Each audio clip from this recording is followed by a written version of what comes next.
The dictionary defines a duel as a struggle between two skillful opponents. But today, 57 cars will duel it out as the field is finalized for Sunday's Daytona 500 on Fox. FX welcomes you to the Gatorade Duel at Daytona from the famed Daytona International Speedway.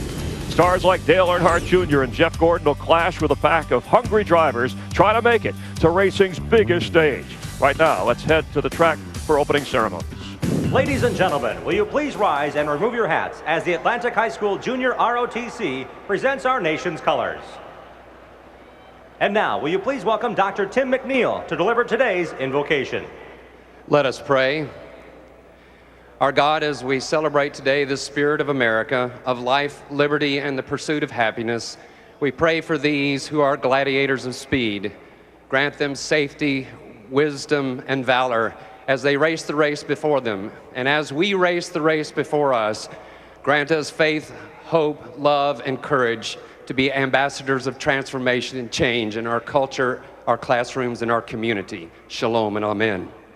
Ladies and gentlemen, please remain standing and welcome 14-year-old Chelsea Turbin as she performs our national anthem. Oh, say, can you see by the dawn's early light what so proudly we hailed at the twilight's last gleaming, whose broad stripes and bright stars through the perilous fight o'er the ramparts we watched were so gallantly streaming, and the rocket's red glare, the bombs bursting in air, gave proof through the night that our flag was still there. Oh, say does that star-spangled banner yet wave o'er the land of the free and the home of the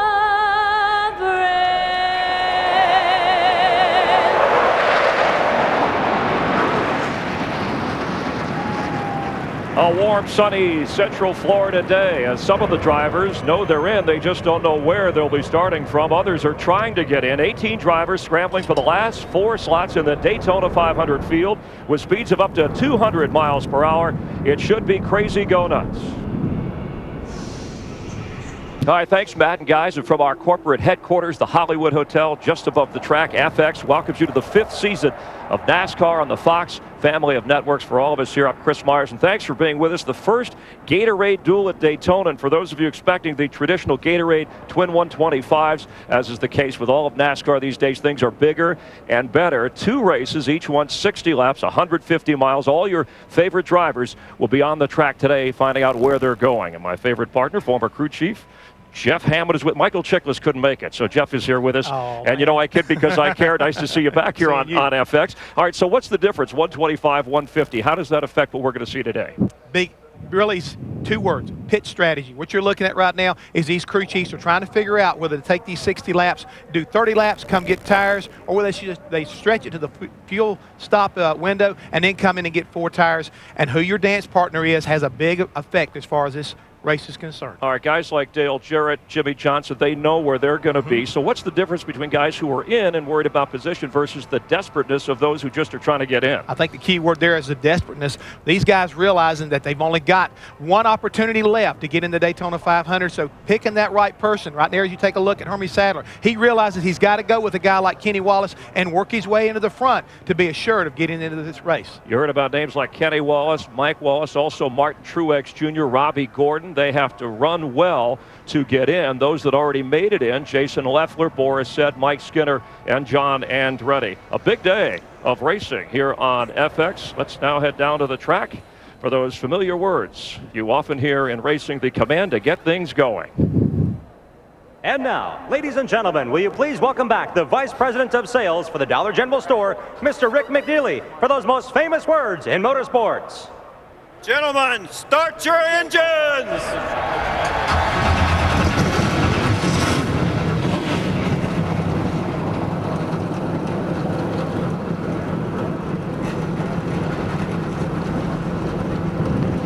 All right, so many cars, so few openings here. To help explain the ground rules, we're going to head up to the broadcast booth with Mike Joy. Mike, even Tony Stewart said that the new arrangement is so confusing. Even he doesn't understand it. He's in it. I think he speaks for many. Can you help us clarify as the day unfolds here? Well, he's not alone, Chris, but he's one of the 35 teams locked into the Daytona 500 by being in the top 35 in car owner points. These drivers have to race their way into the big dance. They were not fast enough in qualifying Sunday to secure a spot, so in each race there are 2 positions available for these drivers to race their way in. Hi everybody, Mike Joy, Larry McReynolds, Darrell Waltrip. Larry won 3 in a row of these. Darrell's won 5 of them.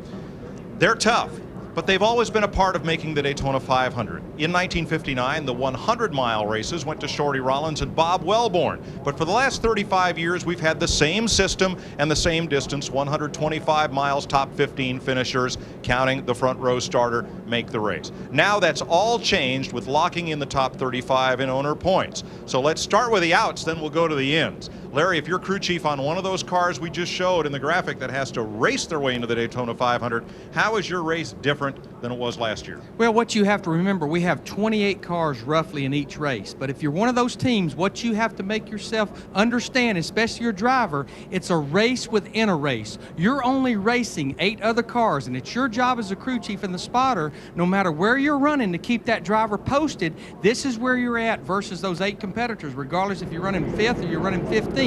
But remember, as you heard Jeff Hammond say, these guys will have to make a pit stop. And if you're not running up near the front of those cars, that's when maybe as a crew chief, you're going to get desperate and you're going to make a gamble call on pit road. And then when you tell that driver 10 to go and you're not one of those top 2 cars, that's when you're going to expect him to get in desperation mode. All right, Darrell, you're in one of those 35 cars that's locked into the 500 field based on last year's car owner points. So how will you run your race today? Well, there's always people that have been in and always been people that have been out. So the racing really isn't going to be all that different. The thing about today, though, is I'm going to try to make a few friends.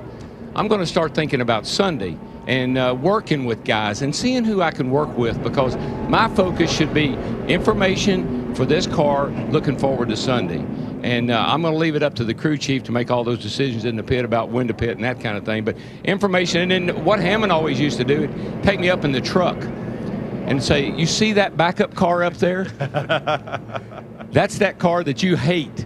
So if you don't want to drive it Sunday and be miserable for 500 miles, be real careful today. Okay, 150 miles of tension twice. The Gatorade Duel at Daytona. Coming up, Chris.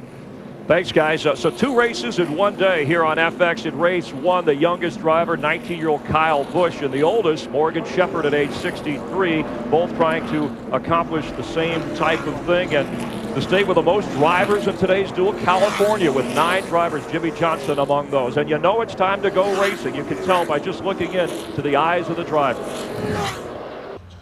Good afternoon. I'm Tom Fox with the Gatorade Company. I'd like to welcome you today to the Gatorade Duel at Daytona. Gatorade's been involved in this great sport for 30 years, fueling such great champions as Bobby Allison in the old Gatorade 88 car, Darrell Waltrip, right up until the great stars of today like Matt Kenseth, Ryan Newman, and Jimmy Johnson. I'd like to wish all the drivers good luck today as they race in these 2 truly unique races, the only time all year that they'll be racing to determine their starting position in the great race on Sunday, the Daytona 500. On behalf of the Gatorade Company, I want to thank you all for tuning in and enjoy the races. FX welcomes you back to Daytona, the Gatorade Duel at Daytona from America's special sporting venues, the Daytona International Speedway. I can't think of another sporting event. I've been to quite a few where 100,000 paying customers on a Thursday afternoon come out to check out racing. But that's what we have today with Jeff Hammond, Chris Myers, with our Ford Cutaway car rotating behind us just below the Hollywood Hotel. And this to illustrate, Jeff, the concern about tires. It's been an issue this week. It could be today. What will the effect be for drivers and their crews? Well, the big thing right now is mentally. A lot of the guys are really concerned about the tire situation. They've had some problems, and what we're really looking at right now is trying to take care of this tire. You want to worry about this tire patch right here, looking exactly like it does on our Cutaway car at the end of the run, Chris. Some of the guys have experienced problems, but Goodyear has addressed the problem. They feel like they got it taken care of. They've advised the crews that, hey, work on your chassis. Don't let the air pressure down too much, and make sure your camber gauge are correct, guys, to take care of your Goodyear tires today. That's going to be a key if you want to get to victory lane. They'll want to work on it here for the Daytona 500. Can you make that spin around again? Oh, yeah, we can keep her going. Let's go back up to Mike upstairs. We're just rolling. That's good. Thanks, Chris. Here are some of the issues during practice. Kyle Busch losing a tire casing at speed. There's a look at the inner liner inside that tire after it's separated. Half the tire overheated, half the tire not very worn. And then Greg Biffle had a tire separation as well. Larry, today it's a little cooler than yesterday. That may help. It's still much warmer than it was in testing during January. It's not a lot cooler, though. It was 77 degrees yesterday, ambient temperature, when these guys were having some problems. But I do want to make note that when Kyle Busch had that tire problem, I talked to his crew chief, Alan Gustafson. That tire was actually cut by a fender. That was not really a tire problem. Here's our Gatorade starting grid with Dale Jarrett on the pole, Jeff Gordon alongside, Jason Leffler in a new ride with the Nextel Cup champ Kurt Busch. Ricky Rudd is back. He'll start from row 3, and Elliott Sadler, Jarrett's teammate, in the 3rd row. Kyle Petty was the fastest qualifying Dodge along with Mike Skinner. Greg Biffle in a Ford, a former July winner here, and last year's Rookie of the Year, Casey Kane. Kyle Busch, last year's Busch Series runner-up, Jamie McMurray in a Dodge. Mike Bliss has a new ride for 05. And Carl Edwards in a Roush Ford. Mike Wallace has to race his way in. Ryan Newman is locked into the 500 field. Kerry Earnhardt, the older of Dale's 2 sons, and Michael Waltrip, a former 500 champion. Casey Mears had a strong finish to last season. Veteran Ken Schrader, a former Daytona pole sitter.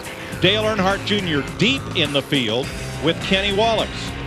Then Johnny Sauter's Dodge, Hermie Sadler's Ford, and Travis Quaffle from out of the Truck Series, a rookie in a Dodge with stuntman Stanton Barrett. Ageless Morgan Shepherd, back with 2-time Busch Series champion Randy LaJoie, and Jeffrey Bodine, a former winner of the 500. These are the drivers that will have to try and race their way in. Now, there are 2 other drivers in this group in this race, Jason Leffler and Mike Skinner. They're assured of being in the 500 on their qualifying speeds. But if they finish in one of the first 2 positions of drivers not yet qualified, that will elevate other drivers into the field based on speed. It's complicated. We'll fill you in on that later because we are set to go racing. Green flag in the Gatorade Duel at Daytona. And we're off for 150 miles. Now I'm going to anticipate that these guys will probably run side by side, 2 by 2 by 2.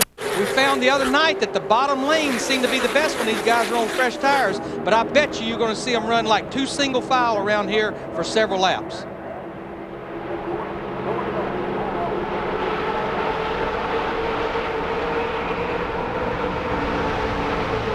These carburetor restrictor plate engines where the horsepower is down, it takes them almost a full lap to get up to speed. And what you're trying to do at the back of this pack is just don't let them get away, because, man, you got to lift once or twice, and the first thing you know, that pack is long gone. The drivers that are displayed in yellow on our crawl at the top of the screen are the drivers like Hermie Sadler in 66 that have to race their way into the field. They're not yet qualified for the 500. And I didn't talk to very many drivers that were just absolutely thrilled with their car. Everybody's talking about being really, really loose. And then others were talking about that things are pushing like a dump truck. So nobody's real thrilled with their car. Dale Jarrett leads lap 1. Jeff Gordon steams around the outside to take the lead at turn 1. And I've been watching that Texaco car, the 42 car with Jamie McMurray. He has Carl Edwards in the 99 car behind him. They are trying to work a 3rd groove on the high side, and they've been making a little progress working that top groove.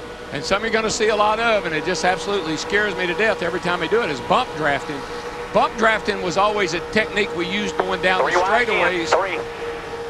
Now guys have gotten it in their mind that they can do it in the turns, and that's ingredients for disaster. And you heard that spotter saying right there, 3 wide. This racetrack is wide enough for 5 cars, but as these cars start bouncing around at 190 miles per hour, that makes it tough to run 3 wide. Yeah, you get that wake turbulence. Here is Steve Burns on 15th place Kenny Wallace. Mike, I spoke to Kenny right before he got in the race car. He said he was nervous to the point that, quote, his guts were turned inside out. But he did say, I've got a good race car. I can't do anything stupid early in this race. And we all know the woes that Dale Earnhardt Incorporated has had here this week with not running very fast on qualifying day. That's a DEI leased car with a leased DEI engine. Right now, the Wallace brothers, Kenny in 00 and Mike Wallace in the 4, are in the 2 transfer spots for the 500. Mike Wallace seemed to be, in the 4 car, seemed to be pretty confident that he had a good enough car to race his way in. One car did not make it to the green flag, and that was Jeffrey Bodine, a former 500 champion, so he will not have the opportunity to race his way into the 500. Darrell, Kenny Wallace in the 00, I think he's put himself right in the position he wants to be in. He's behind his car owner, Michael Waltrip, in the 15. No, Michael was very happy with his car yesterday. One of the few that was happy with his car, Michael. Dale Jr. moves underneath Randy LaJoy, and he's going to bring Carl Edwards in the 99. Oh, with him, and Edwards gets into LaJoy. Goodbye, LaJoy. Back up into traffic. And Kenny Schrader goes for a long slide, missing the inside wall. Hold on to her, Schrader. Boy, he almost came back down and got that wall. Caution is out. What happened there was Carl Edwards was being sucked along by Dale Jr. He had a run and got into Kenny Schrader. You saw the 89, the green car of 63-year-old Morgan Shepherd. Had a lot of damage, headed to the garage. Won't make the 500, nor will Hermie Sadler, it appears.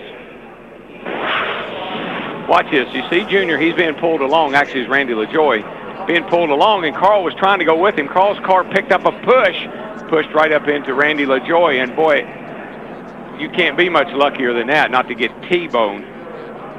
And Morgan turned trying to avoid him and got into Hermie.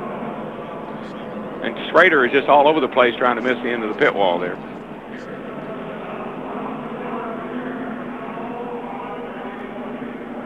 LaJoy's sponsor, movie Curson, and so was his attempt to make the 500, it appears. Boy, that close Stanton Barrett came to getting into Randy LaJoy. Stanton Barrett in the 92 car. Well, now, wait a second. There is no damage to LaJoy's car. He is not cursed. Has a little bit of left front fender damage. Riding with Carl Edwards. You're wide, you're in the middle. There you go. Keep on coming, keep on coming. Pushing is out. Let's look back from Dale Jr. Get behind it, June, coming to the yellow. Darrell, I think the sign that Carl Edwards had picked up a push, you could hear him roll out of the throttle just a little bit on his own board. Yeah, that's a rock roll. 1984, same spot on the racetrack. Randy LaJoy trying to make his first 500, spun at that same spot and flipped 3 times.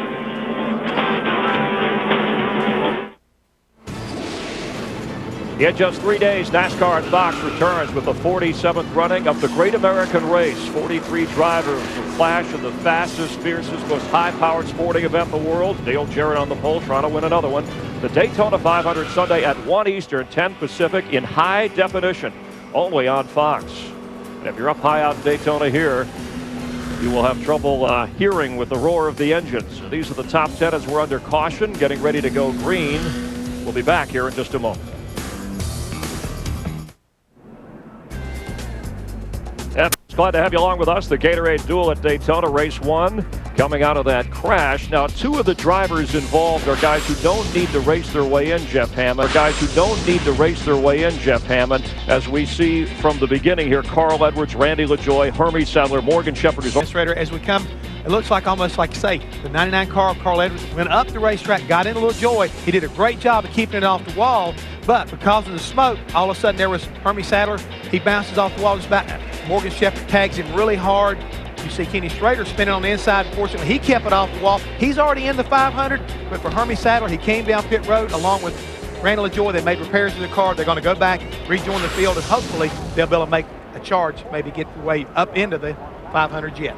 LaJoy and Sadler needing to race their way in. Let's rejoin Mike, Larry, and Darrell. Green, green, green, green, green, green. 8 laps complete as they come by. Jeff Gordon was leading at the caution over Kurt Busch, Elliott Sadler, Jason Leffler, Casey Kane, Mike Skinner, Jamie McMurray, Dale Jarrett, Michael Waltrip, and Ricky Rudd. 2 of those drivers are not in the top 35 in points, Leffler and Skinner. So if they get the 2 race-in spots, that would open up 2 spots based on qualifying speed, and they would go to Mike Wallace and Martin Truex. We'll see as this day plays out. I'm going to tell you, the big mover in this race so far, I think, has to be Michael Waltrip in that 15 car. He started back in 18th position, and now he's worked his way up in the top 10, actually battling for position. Look how he pulls away from those guys right there as they go through turn 3 and away from those guys right there as they go through turn 3 and 4. All the help's on the bottom behind you, still about 3 or 4 back. Dale Earnhardt Jr. has had a lackluster speed week so far. He's running 14th, Matt. On the move, Mike Joy. In fact, his spotter, Steve Meal, told him that Greg Biffle, the 16 car, said, I will go wherever you want to go. We'll work our way to the front. And Junior responded, just tell him to go. I will push. We're going to have some good help behind us as well because Newman's back there. Gosh, Darrell, those deals take about 30 seconds to put together and 3 seconds to come apart. Junior's already gone around the outside of Biffle. Yeah, you can't make a deal. I mean, you got to take care of yourself. You know, you get a run, you got to go, baby. And if it leaves the guy that you made the deal with behind, I'll help you out later. It's not a deal. It's I'll try. We'll see how it goes. I'll help you if I can. Michael Waltrip is up to 8th in the number 15. Steve. Mike, as Matt Yoakum said at the top of the show, the DEI teams were frankly embarrassed by the results in qualifying. Tony Gibson, the car chief on the 15 car, told me yesterday that he had talked to Richie Gilmore up at the DEI shops. They've been working around the clock on their engine to find more horsepower. They also made adjustments to the drivetrain on this number 15 yesterday. Yeah, but right now, I mean, even as good as his car was, he lost the draft off that lead pack. I'm talking about Michael falling back into the grasp of these other cars. Cars are just not fast on the straightaway from what I can see. Look like they're pretty good through the turn, but not real good on the straightaway. Here comes Newman doing just what Matt alluded to, tucking up on Dale Jr. He threaded the needle between the yellow car of Kyle Busch, the 5, and the 16 of Greg Biffle to line up behind Junior. Wouldn't surprise me if those 2 cars together could get to the front. And Newman was definitely the key to that whole equation working out when he decided to get back in line. But while these guys are running side by side right now, those top 5 or 6, they seem content right now to run single file. And when you run single file, you will pull away from a pack of cars running side by side. Yeah, and if these guys back here will get lined up a little bit, they'll chase that front group back down. But one of the things that the guys don't like about this package, this small restrictor plate, you can race all day long in the middle of the pack because a lot of turbulence, a lot of draft, but you can't get up there and make a big pass like you'd like to. Right now, the transfer spots, Jason Leffler has one of them, Mike Skinner the other. Dale Jarrett, the 500 pole sitter, right stuck in the middle. The shootout the other night as it got pretty bouncy down there in turn 1. Remember, he started on the pole. He's all the way back to 16th position and losing more positions as we go through 1 and 2. You know what? The thing about Jarrett's car is, I had a car down here that was aerodynamically really slick. It'd go really fast by itself, but it hated it in traffic. And his car gives that appearance to me. It's really fast by itself, but it doesn't like to be around other cars. Dale Jarrett's the only driver in this race who knows where he'll start on Sunday. He'll start first. Matt? During the first caution, Mike, he came on the radio and told his crew chief, Mike Ford, everything seems to be okay so far. 2 laps ago, he came out and said it really moves the front end off the corner. You can see him really working that wheel on the in-car. And I want you to watch it.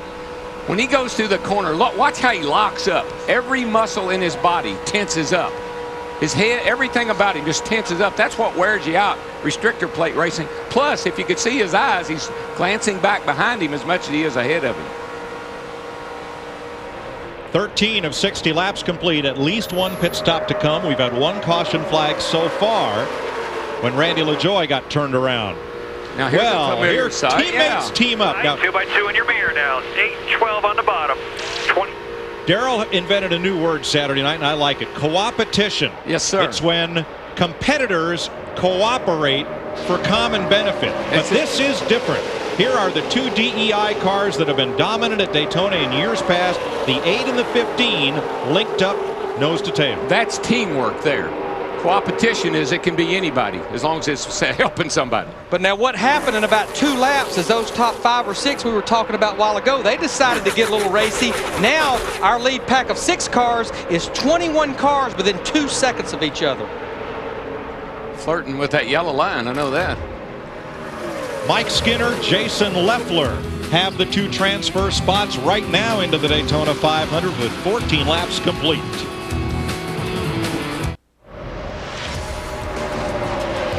$18 laps complete in the first half of the Gatorade Duel at Daytona. Still, Jeff Gordon leading Kyle Busch, Mike Skinner, Michael Waltrip, Elliott Sadler, Ryan Newman, the top half dozen. But while we were away, Dale Earnhardt Jr. dropped from 7th to 14th after a big bobble up between turns 1 and 2.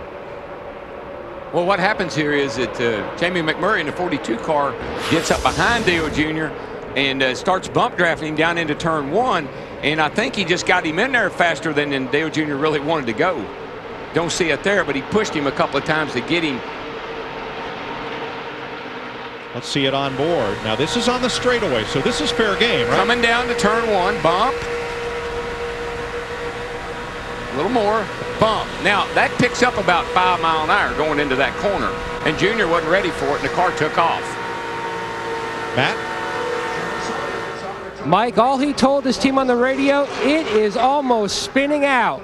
Now, Wednesday in practice, that's the one characteristic. Junior said the car is extremely fast, but it's a handful, really loose, meaning the back end of the car wants to come around on him. Well, Matt, we had a bird's eye view of that almost spinning out. But I tell you what, I'm going to go back up there to the front of the pack. Pretty impressed with the Dodge of Mike Skinner, Bill Davis's number 23 car.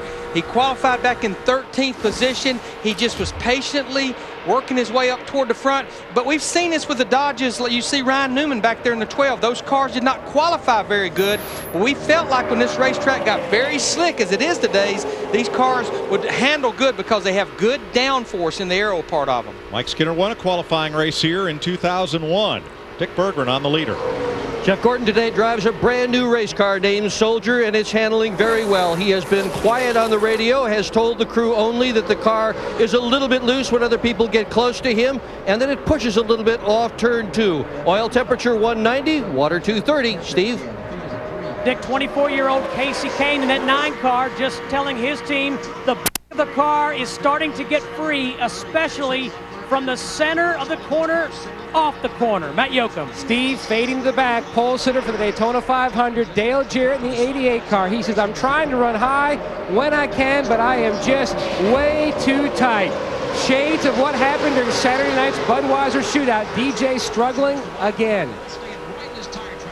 Well, he knows where he'll start on Sunday, so this just becomes a 150-mile test session for Dale Jarrett. But this is what happened to him in the Budweiser shootout. This is what's happening to him today. They've got to figure out why their car picks up that push and will not turn off the corners, because it seems to be pretty consistent. Just saw Dale Earnhardt Jr. in the 8 car waving his hand out the left window, I think trying to get maybe Casey Kane in that group lined up behind him, where maybe they can work to the front. We're probably about 10 or 12 laps away from that ever-important pit stop. And Dale Jarrett is doing the right thing. The car not right. It's early in this race. Still a long way to go. A lot of racing to do yet. Fade back. Take care of the car. We'll fix it when we come to pit road. Chevy leads. Ford second. Dodge's third and fourth. Ryan Newman in 4th place. The one car on Saturday night in the Budweiser shootout that seemed to be able to move through the pack at will has caught the leaders. And again, it was a different car in the Budweiser shootout, but I think we've seen this with these Dodges all week long. They're not fast by themselves, but when they get in a pack, Jeff Hammond, they seem to drive pretty good, especially as his tires start sliding around. Larry, we've been talking about it all week long. This new Dodge Charger, they really worked on the balance of it, gave up a little bit of drag as far as making the car fast, but on the long runs, as we're seeing right now with Ryan Newman, that it's really coming into play and the cars are looking really good. Talked to Jeremy Brickhouse spotter on the 97 car for Kurt Busch, and he made the comment to several guys, and including myself, you better watch that 12 car. He's been bad fast in practice, and he's not letting anybody down so far. He's making his way to the front. But Jeff, this is where now we're within, I just mentioned, about 10 or 12 laps of that pit stop. Remember, this probably will be a one pit stop race. This is where that pit stop can be so critical, a lot like in the Budweiser shootout. No mistakes. The driver cannot speed on pit road, and you have to have a solid stop because we anticipate everybody will take 4 tires. Yeah, and that front 8 cars, they are now in a league of their own. They're starting to pull away, and that's the guys that can run wide open or close to wide open at this point in the run. The margin of failure right now is 1 second. Look at the 11, the FedEx car, Jason Leffler. He is in the final transfer spot. 1 second, and several cars behind him is the 00 of Kenny Wallace. For Wallace to make the Daytona 500, he has to get past Jason Leffler in the 11. He knows that. Jason Leffler knows that. And now everybody else knows that. But as this field gets scattered out, that's where that pit stop can become even more important. That'll be coming up here shortly.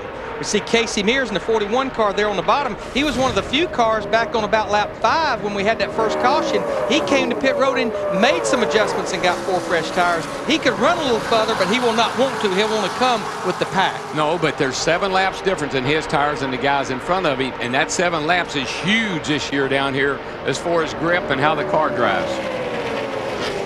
Mike Skinner has now faded back to 6th. He is trying to race his way in, but he does have a fast speed to fall back on. He'll be in the 500 regardless. Something I need to make note of, I'm going to go back up there to the 3rd place car, Ryan Newman, the 12. You just mentioned Casey Mears. Ryan Newman also ducked on the pit road and got those 4 fresh tires. This is now where those little bit fresher tires are really showing up. Yeah, it's only 7 laps. That's when they came in and got those tires, but that's a huge difference in what he's racing against. You mentioned Mike Skinner and drop back to 5th. Here's Steve. Mike just checked into his pit area. The guys are saying that he's gotten a little bit loose in that number 23. They're going to make an air pressure adjustment and adjust on the track bar to tighten him up. Skinner, past champion of the Craftsman Truck Series. In the 500, it's Jeff Gordon, Kurt Busch, Ryan Newman, Michael Waltrip with 26 of 60 laps complete.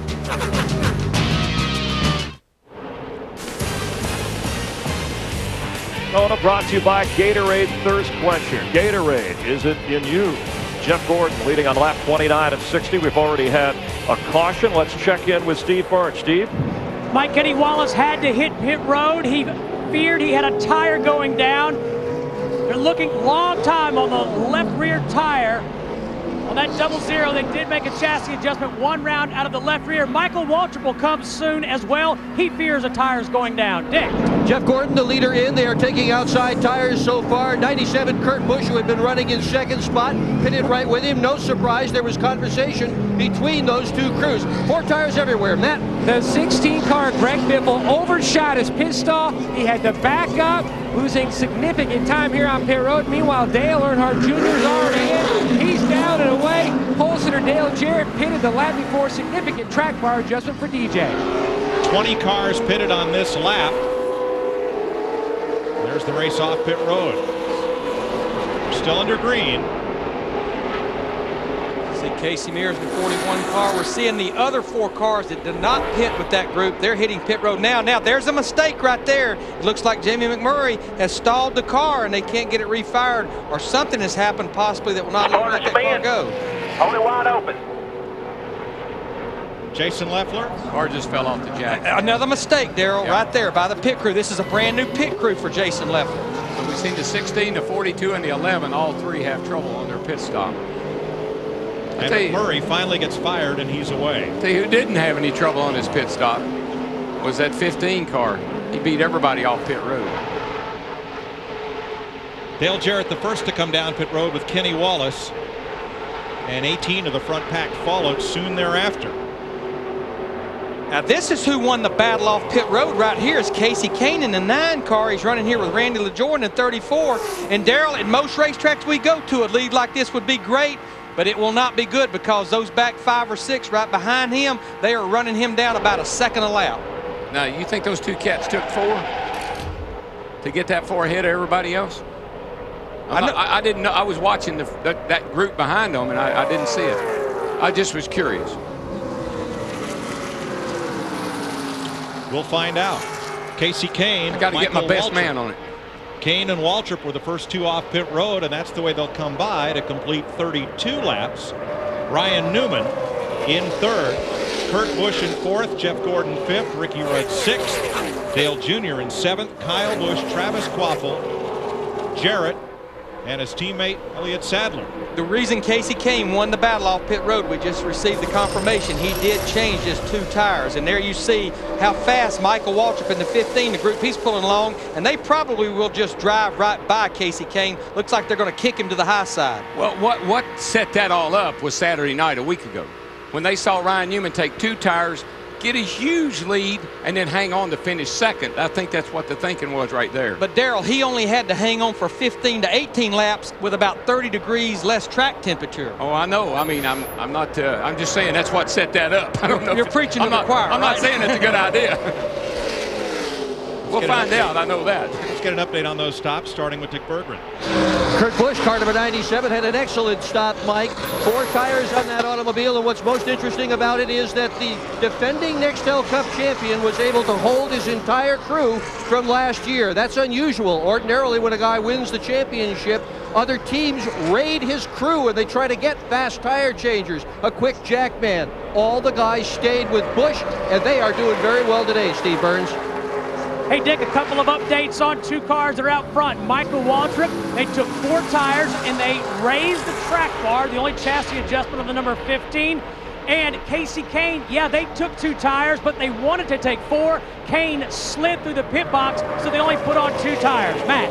And the 42 lost a lot of time. Jimmy McMurray, his car was tight on exit, especially off turn 2 before that stop, made an air pressure adjustment, stalled when the car fell off the jack, and meanwhile, a slow stop for Jason Leffler. This team trying to come together, build some chemistry, knock off some rust for Leffler. He had a great run going before that stop. Casey Kane was in a hurry to get to his pit. Watch Kane's number 9 come down to the entrance to pit road. At the bottom of your screen, that red car trying to get woed down to pit road speed. Yeah, a lot of room on the outside. Wonder why they're all slowing down. And of course, the reason they're all trying to get slowed down in a hurry is when they got to those cones, they had to be at 55 miles per hour. Matt talked about Jamie McMurray. He's up there running now with the lead pack. We see him out the windshield of Casey Kane's car here. He's running in 5th position, but he's 26th, 1 lap down. Larry and Darrell, the one thing that would kind of worry me, sliding it that hard coming to the end of pit road and sliding through his pit, he may have damaged that left front tire. It may come back to haunt him before the end of this run, big time. Yeah, I guess they played the hand that they were dealt. When he got in trouble coming on the pit road, they really had to change their strategy. That's probably one reason why they took 2 tires, hoping that the left side would be okay. And it appears if they can stay in that draft right there, even with the 2 tires, and we don't have a caution, that he can have a good top 6 or 7 finish. Randy LaJoie has made a 2nd pit stop. He's going to be in there for a while. And Steve Burns has an update on tire worries. Yeah, Mike, I said Kenny Wallace was afraid he had a tire going down. The right front tire was shredded down to the cords. Different tire specialists from Bobby Hamilton Jr.'s team. Also, other teams on pit road taking a look at this tire. You know, Larry, that dadgum tire looks like it's worn out. I mean, it looks like it's just wearing the rubber off of it or peeling it off and getting down to the carcass. Well, Darrell, we've been seeing this throughout the week. We saw it last Friday in Budweiser shootout practice. We saw it yesterday, especially when the track temperatures were up. And the conclusion that I have formed is we maybe have a little marginal tire with some very aggressive setups on some of these race cars. Yeah, there's no room for error. You got to nail it. You got to be right on, which some of these teams are notorious for. Let's go back among the have-nots right now. Mike Wallace is the first car not in one of those 2 transfer positions, but the good news for Wallace is the 2 drivers that are in those 2 positions, Mike Skinner and Jason Leffler, would have qualified on speed. So Wallace doesn't mind if they stay ahead of him, because if they race their way in, then his speed is good enough to get him in the 500. The next car back among those not yet qualified for the race is Kerry Earnhardt, driving the number 33. Earnhardt would need both Leffler and Skinner to qualify, race their way in a top spot, and someone in race 2 for his speed to be good enough. So the bottom line is Kerry needs to get going if he can. The drivers locked into the field are racing for starting positions at the Daytona 500. They will line up on Sunday on the inside column based on their finishing position here.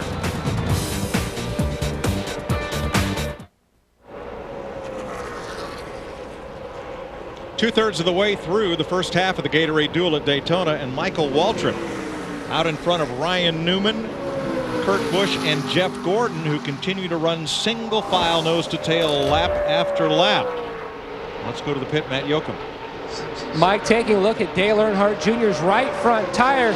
Now, the same characteristic that we've seen with the tires that have been having issues this week, we saw with Jr.'s right front. It looked a little grainy from the middle of the tire to the inside. He also flat spotted it when he came to a stop, but you could see portions of it near the outer edge where the rubber had started to peel away, and you could see a little bit of the cords through different portions of that tire. So they are slightly concerned down here in the 8 pit. But look how far to the left he's having to crank on that steering wheel. That means he is leaning on that right front tire, and with the tire combination they've got down here, that's not gonna work. I don't know how they feel down in the pits there, Matt, but Randy LaJoie goes for a spin. He had gone a lap down after being involved in the first incident, and now he brings out the second caution flag of the day. And I know a car that wanted to see this caution is Jamie McMurray in the 42 car. He will get the pardon to get back on the lead lap.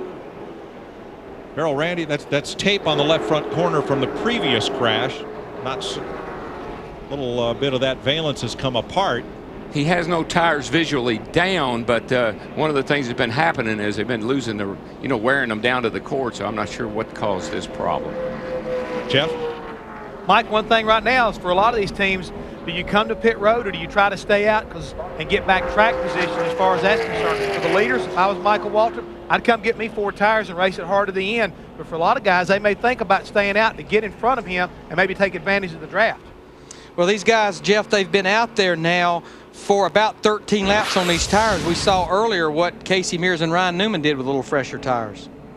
Randy LaJoie, 2-time champion and a winner here at Daytona in the Busch Series, but having a tough day here. Yeah, that looked like fluid coming out of the car, so I think something let go in the car is the way that appeared. Gets in his own oil, and there's nothing you can do but just ride her out. Pretty nice job, and I'm backing it up in the fence. The Mach 1 Racing Chevrolet number changed this year from 98 to 34, and LaJoie trying to race them into the 500. And it appears he's going to idle his way around to the garage as we're under the second caution flag. Okay, crew chief. I'm leading the race. Don't have that many laps to go. What do you want me to do? How's it driving?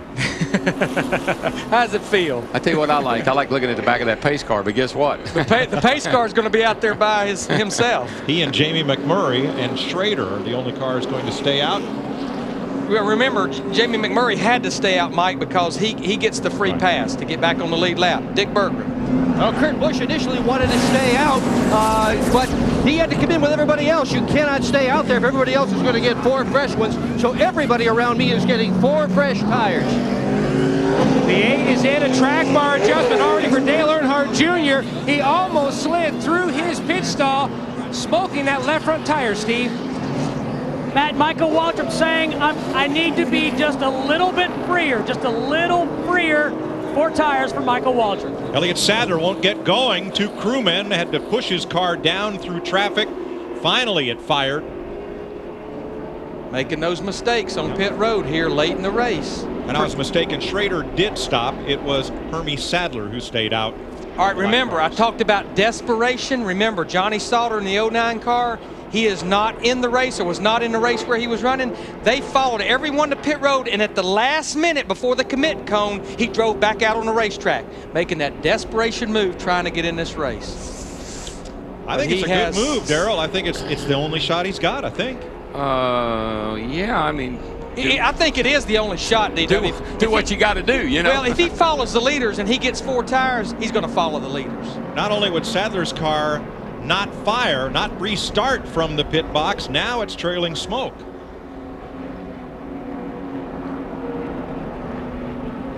Yeah, there's big problems there, I would say. 4, smoking in all 4. Sound like it's maybe a gearbox related problem. He's saying it's smoking in all 4 as if maybe there's a problem there.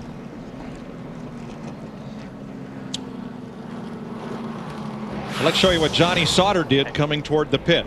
You see all the leaders coming to pit road. Now watch way back up here. You'll see the cars. You'll see that there's the 09 right there, and he's going to drive back across the grass because he was not quite to the commit cones. He was not there yet, so that was a perfectly legal move.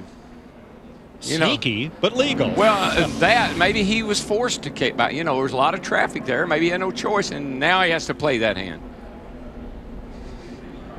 Strategy unfolds. 15 laps to go in the first of 2 here at Daytona.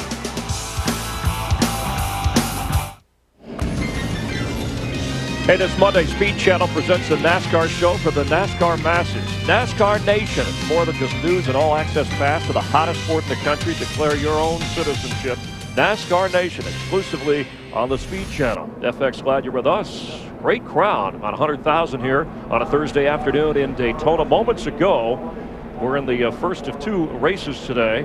Elliott Sadler, who won one of these events last year with transmission problems, done for the day. Yeah, he got ready to go out of pit road, and it looked like he lost first gear. He went all the way around the racetrack, came back in, and the guy said, hey, all I've got is second, third, and high. Didn't feel very comfortable at that, so decided to put it behind the wall. All right, inside of 15 laps here to finish up. Johnny Sauter, a guy who has to race his way in leading, but Dale Earnhardt Jr. right behind him. He's in, but has a lot of pride on the line here. It has been a great week for DEI. Hasn't been a great week so far. They chose to put on 2 tires during that pit stop. He's been making pretty good moves all day long, and they've shown that the cars, as far as DEI is concerned, work pretty good out front, so it'll be interesting to see what happens when we go back to green. Let's check in with Matt Yoakum. Matt? Chris, all eyes keeping an eye on that left front tire of Dale Earnhardt Jr. Jr. keyed to Mike and said, I flat spotted possibly that left front when I came in kind of hard. They said, if you want to come back, you can come on back, but it's up to you. And Mike Jr. said he'll keep an eye on that and pit if he needs to. Well, Matt, this changes everything. Johnny Sauter staying out gives him his one and maybe only chance to make the race. He's the leader of the cars not yet qualified. Mike Skinner in 3rd is next, and Mike Wallace in 8th place in this race is next. In the 3 cars behind Johnny Sauter, which would be Dale Earnhardt Jr., Mike Skinner, and Kyle Busch, only changed 2 tires, as well as Mike Wallace in the 4 car. Well, it's a new year. How about we crank that volume? Crank it up. Let's go. Crank it.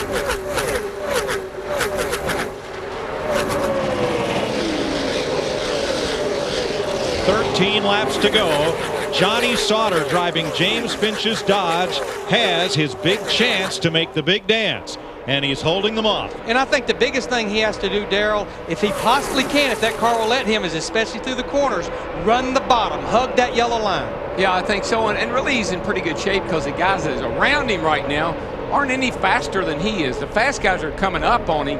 Question is, can they get to him? Dick Bertrand. Old Kyle Busch, the rookie, has asked his teammate Jeff Gordon to please push him toward the front. Gordon on the radio said, if you can stay on the bottom, I will push you to the front. So we got the rookie, we got the veteran, they're teamed up, and now his brother is behind Kyle Busch. Kurt Busch, the Nextel Cup champion, 97. Kyle Busch, the Rookie Cup driver, in the number 5 that Terry Labonte drove for so many years. And Gordon splits the middle. But I think what happened, Ryan Newman was so much faster in the middle of the corner, he had to get out of the throttle and go up the racetrack. Matt?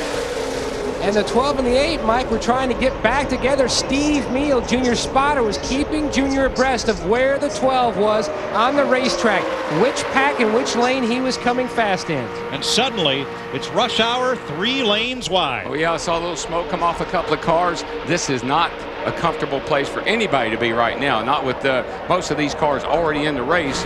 And Jeffy getting beat around a little bit there. 10 laps to go. Look at him through the trial from about 3rd through 20th. They're 3 wide. 10 laps to go. You know who's loving this? Johnny Sauter. Yeah, baby. So look at this. So many times the best racing of Speedweeks has been right here on Thursday. Big crowd on hand to see it. And after Sauter, they're 2 wide, then 3, then 3, then 2, then 3. Wow. Well, when they've got on 4 fresh tires, you can expect this kind of action. The thing about it is, the longer they run, the worse the cars get to handling and the more reckless they get. From 1st to 16th is just 0.8 of a second. And there's Gordon right there on the bottom. And Dale Earnhardt Jr. 8 car, he was caught in the middle, and he's going backwards now. He's getting a little bit of help pushing him back to the front now, but he lost a bunch of positions last time through 3 and 4. And Mike Skinner in a 23 car, I believe he may have led that lap that time. Boy, Gordon and Kyle Busch and Kurt Busch right there on the bottom trying to get through. Mike Skinner trying to win his 2nd Daytona qualifier, Steve. Oh, Gordon goes up the hill and has to get out of the gas. And he made contact and backed up for it. Oh, yeah, that was a great save. I mean, everybody around him did a great job of keeping from wrecking. Let me tell you who really benefited from that, though, was Ryan Newman, I think, in that 12 car, because look at what a run he gets down the backstretch, and he's pushing Skinner through 3 and 4. Boy, Jeff Gordon's hung in the middle, and he is not happy. His car is all over the place. You see Gordon dancing around there. Let's have another look as Mike Skinner crosses the line with the lead with 8 laps to go. Watch Gordon's 24. Oh, there they go, guys. There they go. Turn 1. Right up in front of somebody. Are they going to make it? Casey Kane and Carl Edwards get together.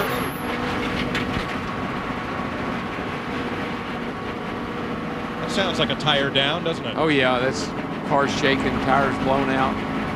Now, when the caution comes out, the field freezes. There are 18 scoring loops, electronic lines across the track, and you are scored based on the last loop you crossed immediately prior to the caution. You don't race to the line. You don't race to the next loop.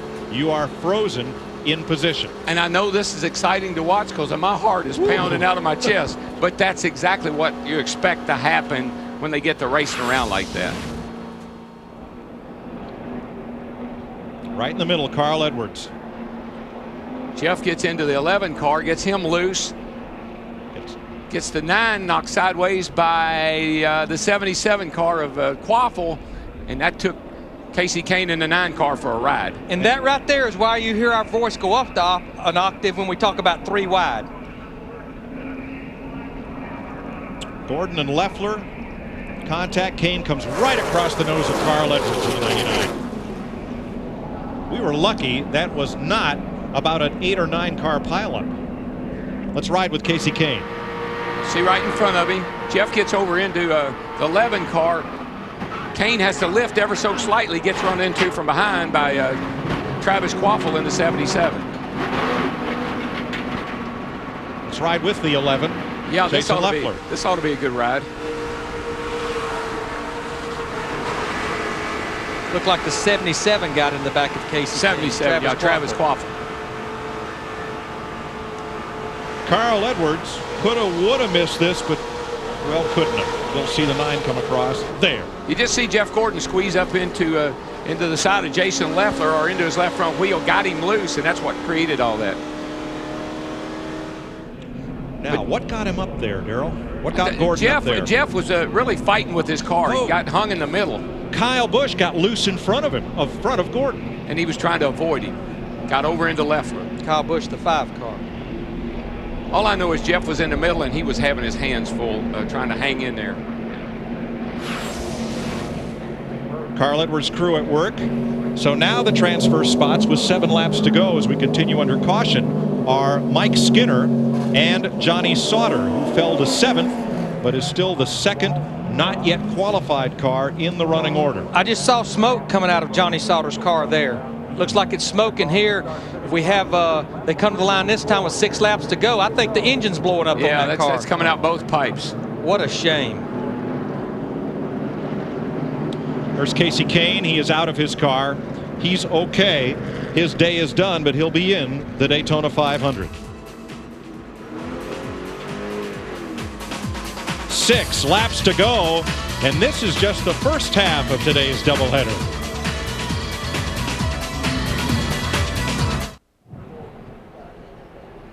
Johnny Sauter, one of 11 children in his family, trying to race his way in. Bad news following what we just saw moments ago. And Jeff Hammond, looking at the replays here, he may have been involved in triggering this. He might have. We saw he had engine problems right now. If you'll notice, as we go through the pack here, the 09 car is way down low on the inside. Down low, he'll come up in front of the 5 car of Kyle Busch, making him have to check up a little bit. If he's losing an engine right there, that's where Jeff Gordon tried to stop, got over into Jason Leffler, and this whole thing kind of got triggered. Right there is where Kyle Busch had to lift, and all the trouble started. And next thing you know, here come Casey Kane getting into Carl Edwards, as well as this big wreck because of it. Kane not able, and this may be typical of what we're going to see at the Daytona 500 on Sunday. Well, a lot of these guys, that was pretty much a desperation move, I think, by Johnny Sauter, trying to get into this race right now. And he had engine problems, so it wasn't totally Johnny's problem or fault, but it does happen every now and then. Casey Kane, one of 5 cars done for the day. Let's check in on Sauter with Steve Burns. Steve? Chris, let's get the definitive word from the crew chief on the 09, Tony Liberati. Tony, what happened to the race car? Well, you know, we had to roll the dice and just do what we could do to get in this race. And we had to race. So Johnny's doing a heck of a job. And the motor just let go on us. And that's pretty much it. The motor let go. And I'm pretty sure we would have made it in. And we got another motor for the 500. Guys back at the shop work real good. You know, the motor's been strong all weekend. And we've been struggling a little bit. And I thought, you know, we made that call to stay out. And I thought it was going to be good. And we ended up blowing up there towards the end. So I guess we're probably going to have to load up and go home. Thanks, Tony. Let's go to Matt Yoakum. Dale Jr. will restart in third. Now, a couple different comments on his radio. First, he said when he gets in the middle, it's almost like the engine just quits, like there's a huge cushion of air. It's almost like he's sitting in quicksand. Now, the 12 told the 8 that he's going to try to pass the 23 of Skinner on the outside, and the 15 of Waltrip will also jump in and go high with him. Mike? It'll be 4 laps to race. Mike Skinner trying to secure a spot in the field. If he wins this, he would start the race Sunday 3rd.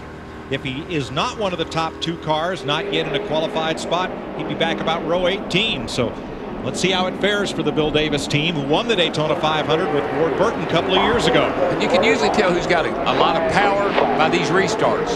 The guys that can kind of jump out, take off. Those are the guys that have a lot of good horsepower.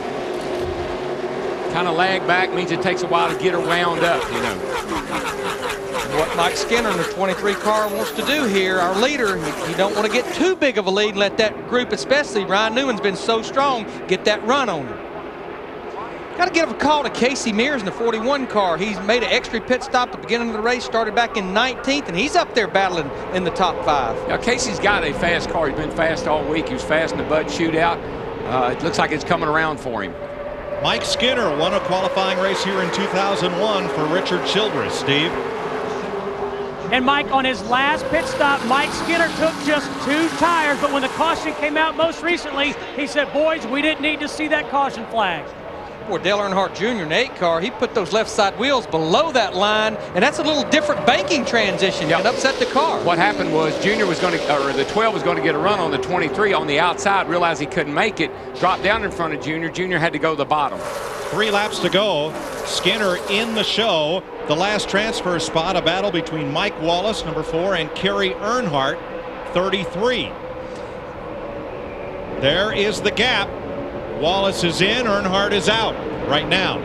It's like a 33's coming down that back straightaway. Pretty steamy, though, chasing the 4 down. And just remember, Mike Wallace in the 4 changed only 2 tires. Kerry Earnhardt in the 33 changed 4. This could be the difference right here. He's going to go by him on the high side with help from Greg Biffle and Jason Leffler.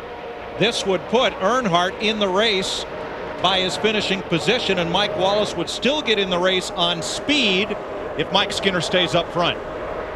That's 2 to go that time, and basically all Mike Skinner and the 23 car can do right now is just try to run the bottom, a lot like Johnny Sauter did earlier. Is that old sorry 8 car and 15 up there trying to take the lead?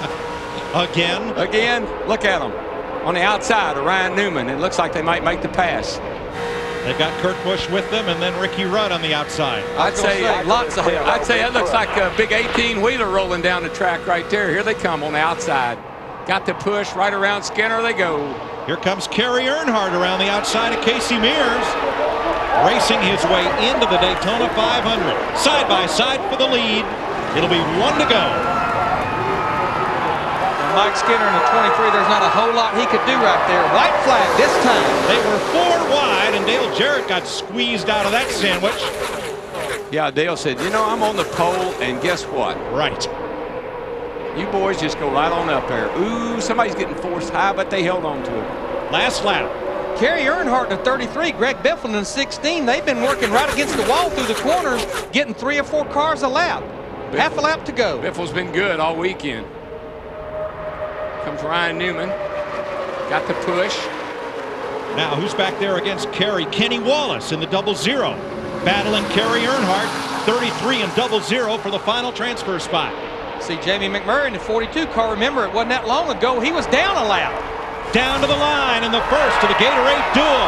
Junior below the line. Mikey got him. Michael Waltrip wins it in the final 500 feet. Oh, boy. Mike Skinner finishes 3rd to transfer into the 500. And unofficially, Kenny Wallace by 1/100th of a second over Kerry Earnhardt, the last transfer spot. And just remember, halfway through the race, Kenny Wallace had a tire problem, had to make an early pit stop right about the time that the green flag stop started. But Michael Waltrip beat Dale Earnhardt Jr. by 3/100ths of a second. All week long, everybody said in Daytona, what's happened to DEI? They don't have their dominance. They're not as fast as they used to be. Look at this. Yeah, 1-2. Mikey's, you know what? He's side drafting off of Dale Jr., and Dale Jr. is doing all he can to keep him back there. Probably thinks he's got it won. Woo, looked like when he came up off the flat, Dale Jr. got just a teeny bit loose, slowed him down a little bit, and gave Mikey the break.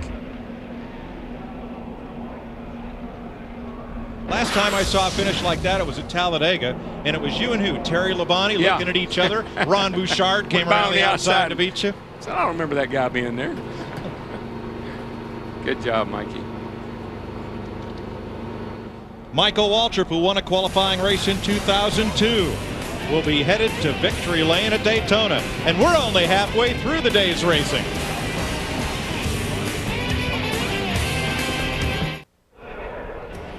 A dramatic finish. Michael Waltrip finishing ahead of Dale Earnhardt Jr. here at the Gatorade Duel at Daytona. As you get a look at the winner in the first of the 2 races today here on FX. Let's get down there with Steve Burns. Steve? All right, thanks a lot, Chris. Michael getting a big kiss from his daughter Macy and his wife Buffy. That's a nice family photo for you. Now, Michael, earlier this week, everybody was saying, what the heck is wrong with DEI? So what did we learn today about your teams?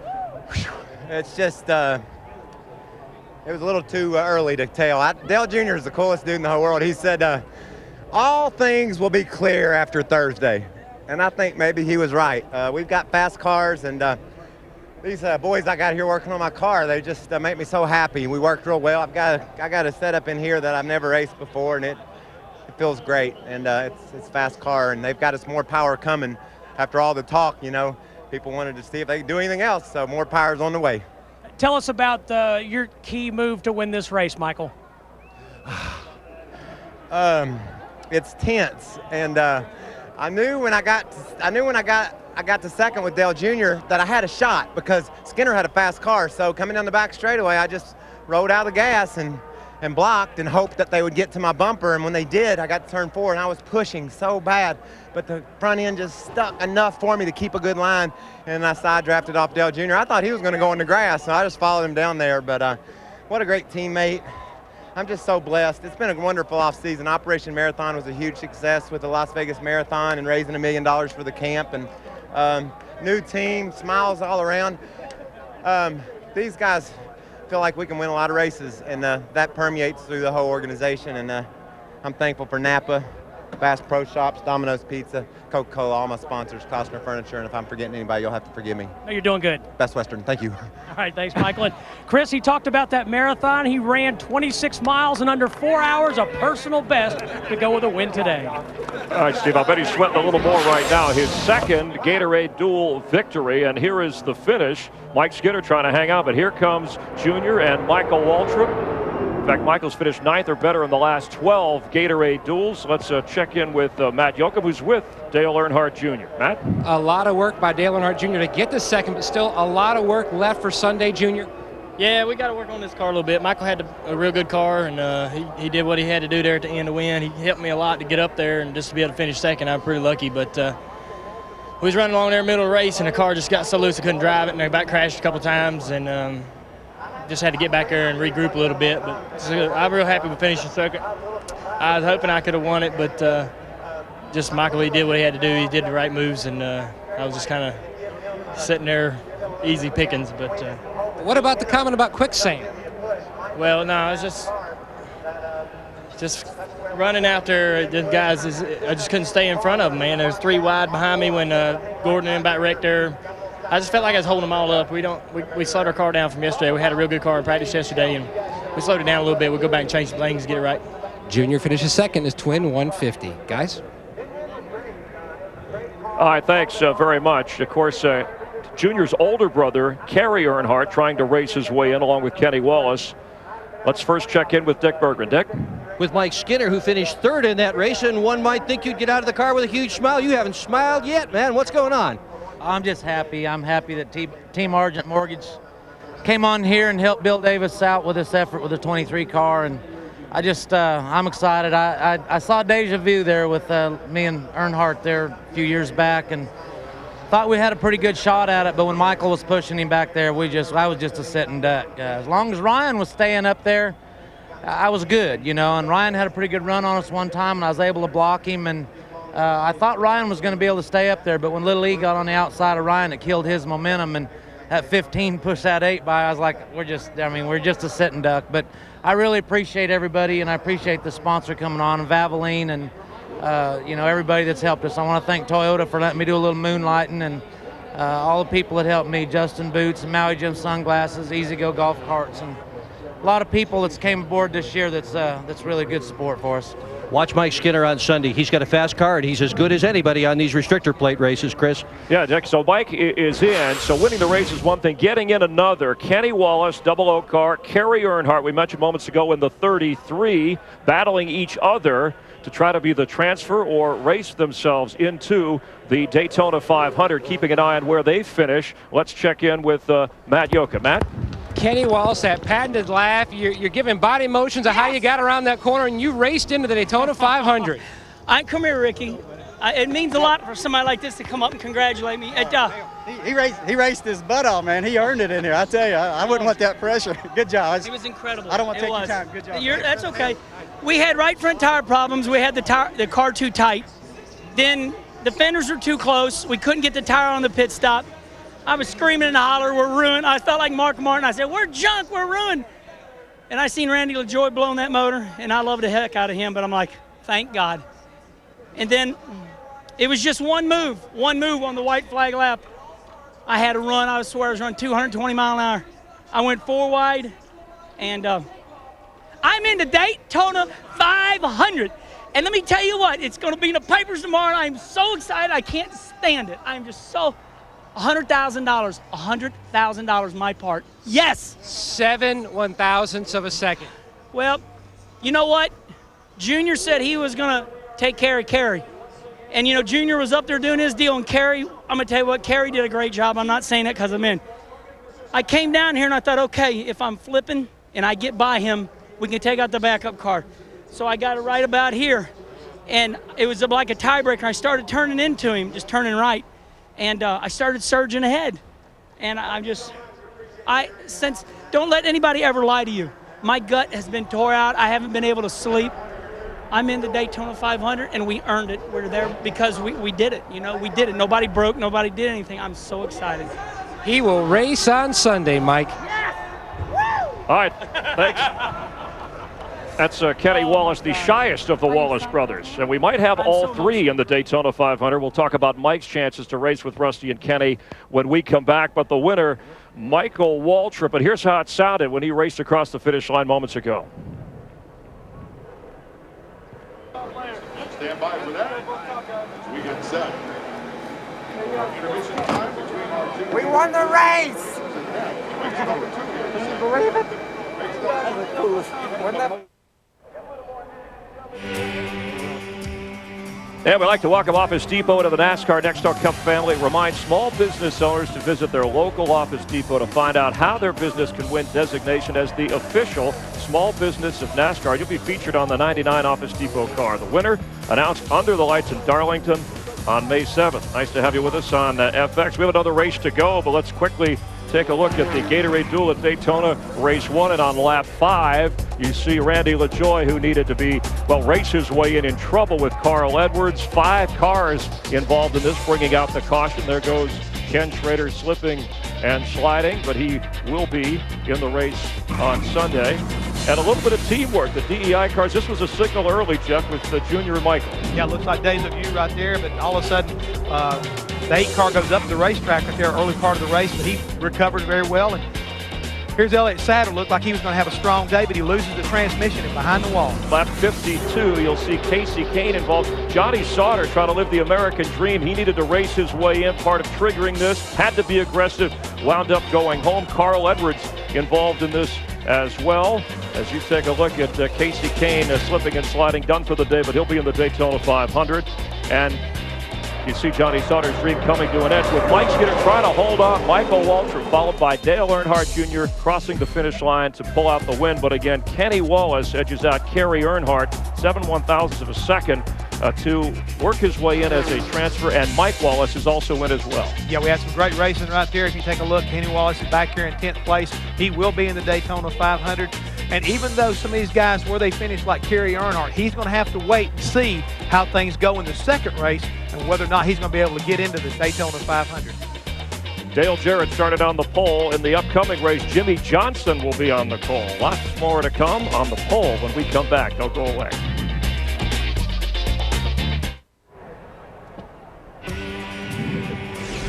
Getting ready for race 2.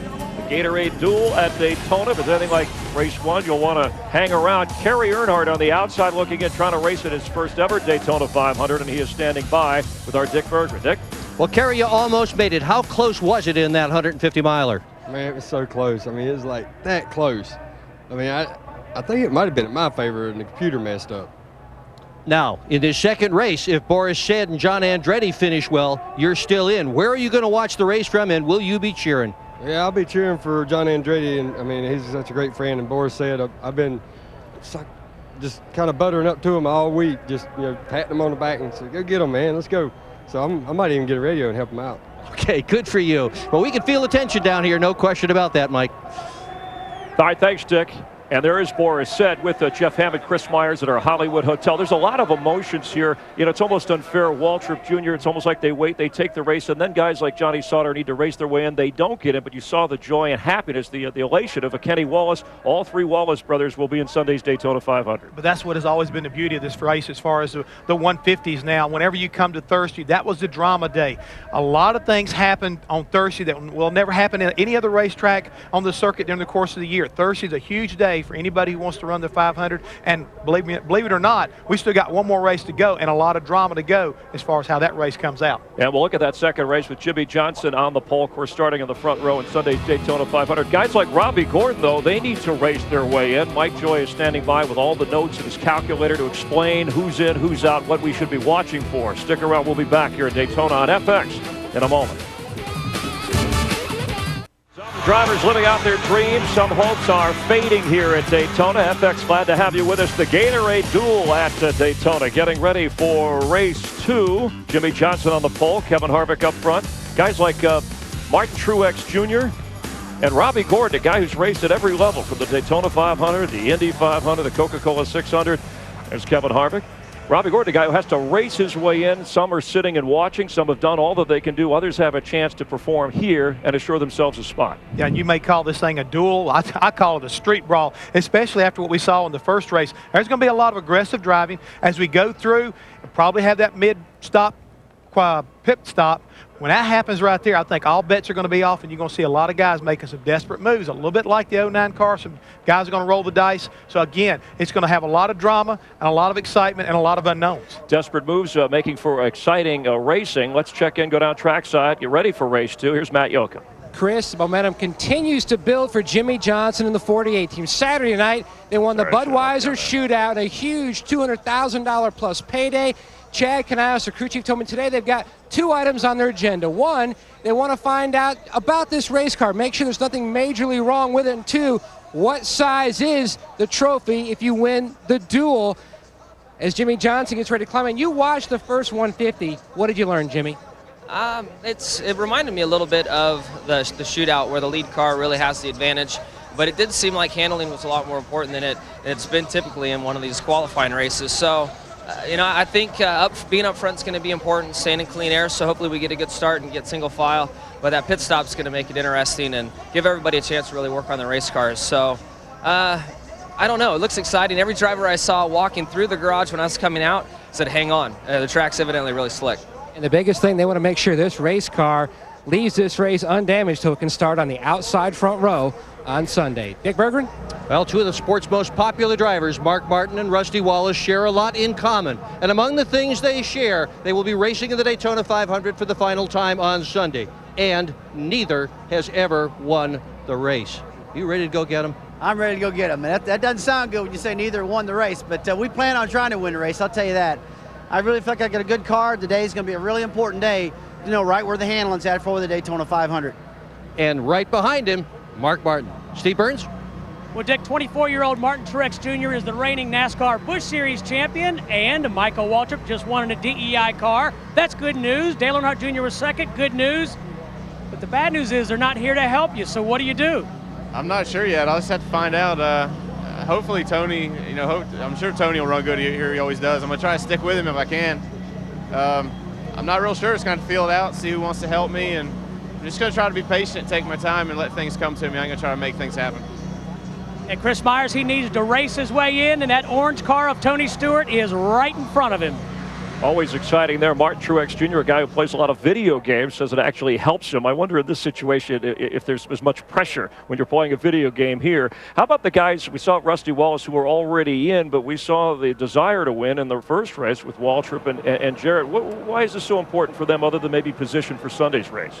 Again, it's a matter of pride, Chris. When you get into a race like this, you really want to do your best. This is a great tune-up for a lot of these teams. You want to work very diligently to try to eliminate mistakes. We saw a lot of mistakes being made on pit road, cars being stalled out, missing your pit, coming in too hot as far as pit road is concerned. This is a great tune-up for Sunday, especially when you know you're already in it. So don't, blow it. You need to take full advantage of it. It may be a little confusing, but the exciting thing is there are a lot of ways for guys to get in. Racing your way in, certain speeds, qualifying, waiting things out like Kerry Earnhardt is doing. You saw Mark Martin a moment ago, a guy who's still searching for his first ever Daytona 500. When we come back, Mike, Larry, Darrell, his other brother Darrell, they'll all help us. Get ready. They'll put you in the seat for race 2. We're just about 5 minutes away from the command. Race 2 at the Duel at Daytona.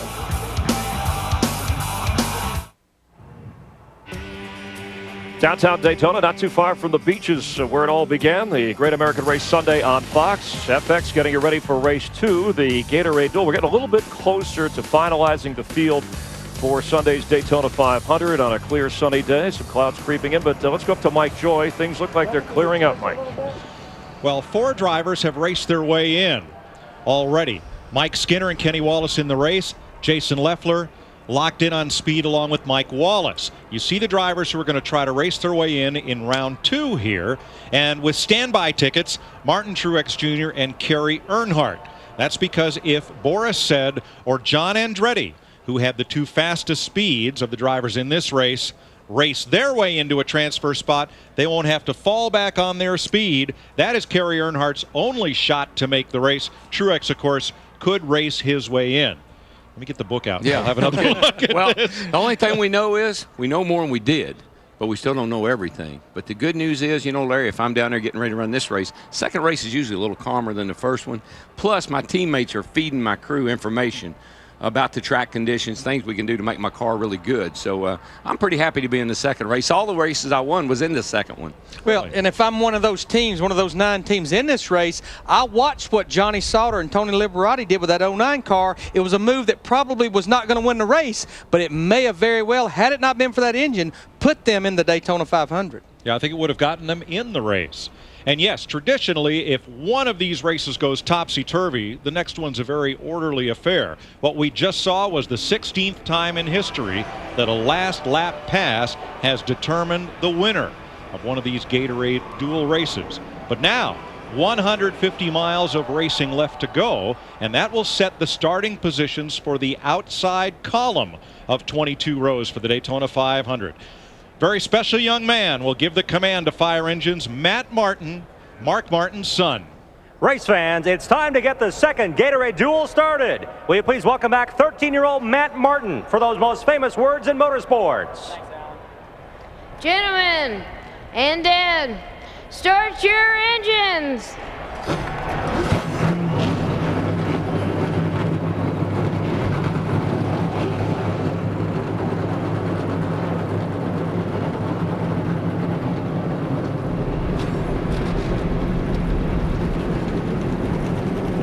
And we're getting ready for race 2, the Gatorade Duel at Daytona. The dramatic finish in race 1. Jeff Hamill, what's going through the drivers' minds after what they saw? You heard Jimmy Johnson say other guys told him, hey, it's slick out there. It's getting warm. Be careful. Well, a lot of these teams have been monitoring the guys who ran in the first race. The second They'll of our make necessary Gatorade Duel adjustments as far as the tire pressures are concerned. So they've got a little bit of idea of what's going on, and they at least got some comfort in knowing they didn't have any kind of tire issues of any major factors. I think that's a good thing. A lot of comfort. Some drivers at the wheel have a chance to put themselves in. Others are watching. We're glad you're watching with us from Daytona here on FX. We'll be back with race 2 in just a moment.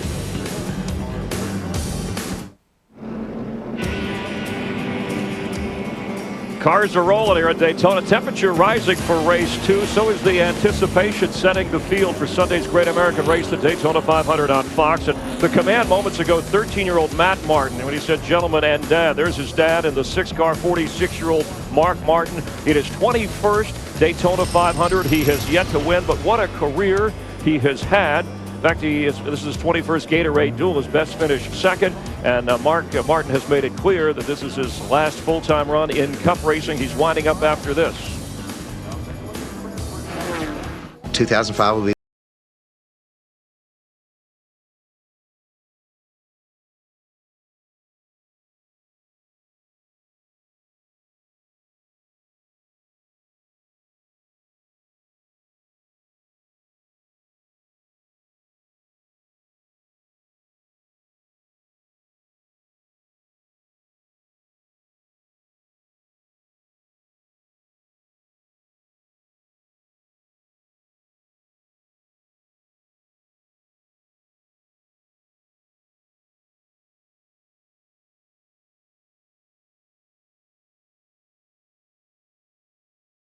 Race to race and hang around. I'm going to race to win, and that's why I feel good about stepping away. And he said he never made fun a priority, but he's going to have time in his life for that and his son Matt. But maybe one more Daytona 500 good showing on the way out would be good for him. Oh, it'd be great for him.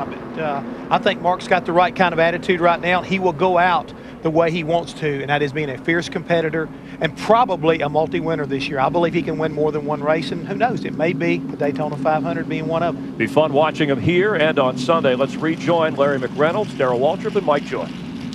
Well, let's set the clock back to 0 because once again, 150 miles to race to determine the outside column, 22 rows deep, for the Daytona 500. Here's the Gatorade starting grid. Jimmy Johnson, second fast time on Sunday, has the pole next to Kevin Harvick, both in Chevrolets. Joe Nemechek and Scott Riggs, teammates, fill row 2. And their teammate, Boris Said, right behind, along with John Andretti and a brand new startup team with a Ford. Jeff Burton now driving for Richard Childress. There's Burton in a Chevy. Rusty Wallace's Dodge, row 4. Jeremy Mayfield's Dodge, and there's Mark Martin outside row number 5 in his Ford. Bobby Labonte's Chevrolet and Scott Wimmer's Dodge. In the 6th row, Tony Stewart's going to come from row number 7.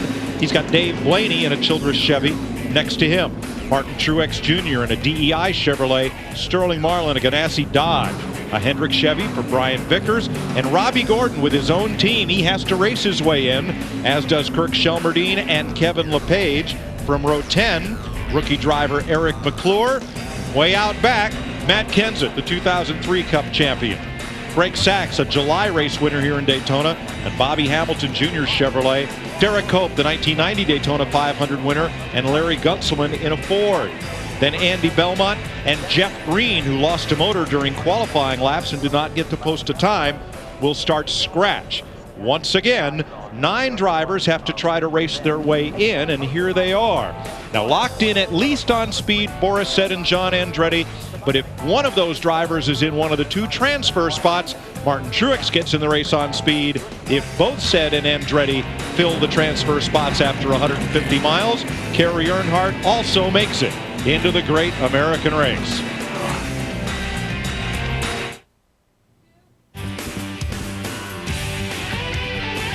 Gatorade Duel at Daytona, brought to you by Budweiser. The bright color and crisp, clean taste you'll only find in the king of beers.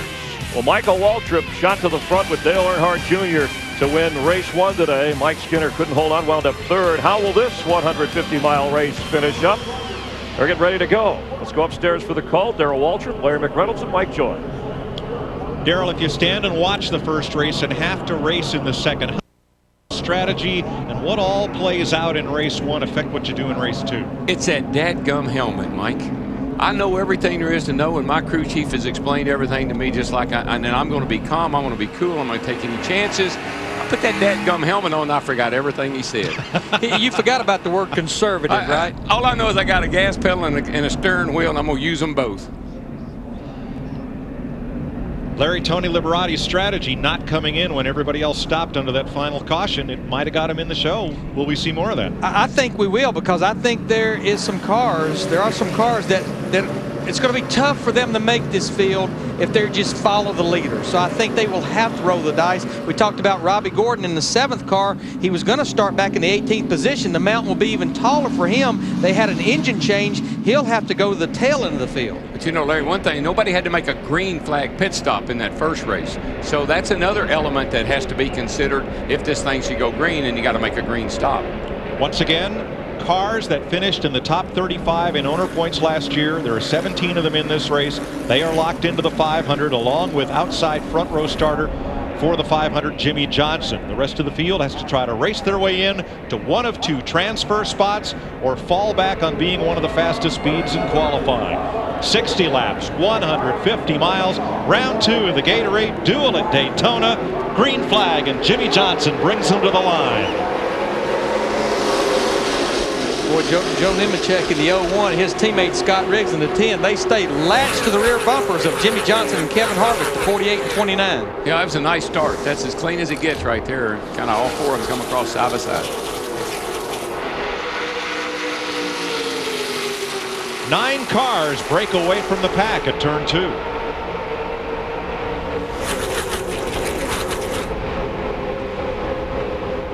Steve Burns. Mike, I spoke to Scott Riggs right before he climbed into that number 10 car. He said he wasn't nervous. He's confident because he has a good race car, but he wants to work with Joe Nemechek and get out in front of this pack, because he said out front, there's not as much downforce on that right front tire. Matt? Steve, Kevin Harvick told me as he was climbing in, the biggest issue he saw from the first twin 150, you've got to be mistake-free, both the driver and the crew. That's where he felt like most people won or lost the race in that first twin. Dick? Mark Martin is in a big pack of cars, but he has come on the radio and told the crew it just won't run. Car not performing well for Mark Martin, car 6. Topside, number 7, Robbie Gordon, driving for himself. A brand new race team, and he took them 3 wide around turn 2. Trying to go on the high side, Dave Blaney latched onto his bumper. Well, there's a lot of room on that outside. Guys always want to fight to get to the bottom. They feel safer there, and they think that's the best place to be, but you can pass a lot of cars if you can get it working up on the high side. And Mark Martin in the 6 car, he just opened the door for Robbie Gordon in the 7. And look, already, Matt Yoakum, we have deals going on pit road. You see Todd Barrier and some of, I think, Jeff Burton's crew. Actually, that's Scott Deal from the Home Depot team, and Larry Mack, Remember, Dale Earnhardt Jr. typically works with Smoker, Tony Stewart. turn one, trouble. Scott Riggs. Oh, we got another one back here wrecking. Two of them hooked together up into turn 2 wall. Greg Sachs in the 13, Kirk I'd say Schilmer in the 27. That's fluid coming out of the smoker. Probably got on the track, and these guys look like they just got into it. First caution flag of race 2. Steve Burns. Mike, just listening to the radio communication on the 10 car, I don't think it's a blown motor for Scott Riggs. They have a tire rub on the right rear. Yeah, it appeared to be a tire rub, Steve, but then the first thing I saw was those two cars behind them kind of take off as if they had run over something, but we'll take a look at it and see. For Shelmerdine and Sachs, who split with his car owner just before January testing and came down here with his 2 sons as crew in a put-together last-minute effort. See if we can see what happened back here. This will be a blow to their chance to make the race. Comes Sachs in the red car on the outside, Shelmerdine in the black car on the bottom. Oh, Sachs just went up the hill and got sucked around there by the 55 car of Derek Cope, and Kurt had nowhere to go. Shelmerdine in the 27. That was absolute rear of that big pack. So the Wabash boys didn't last long. I think you could see right there the right rear tire smoking on Scott Riggs, the 10 car, as they came off turn 2.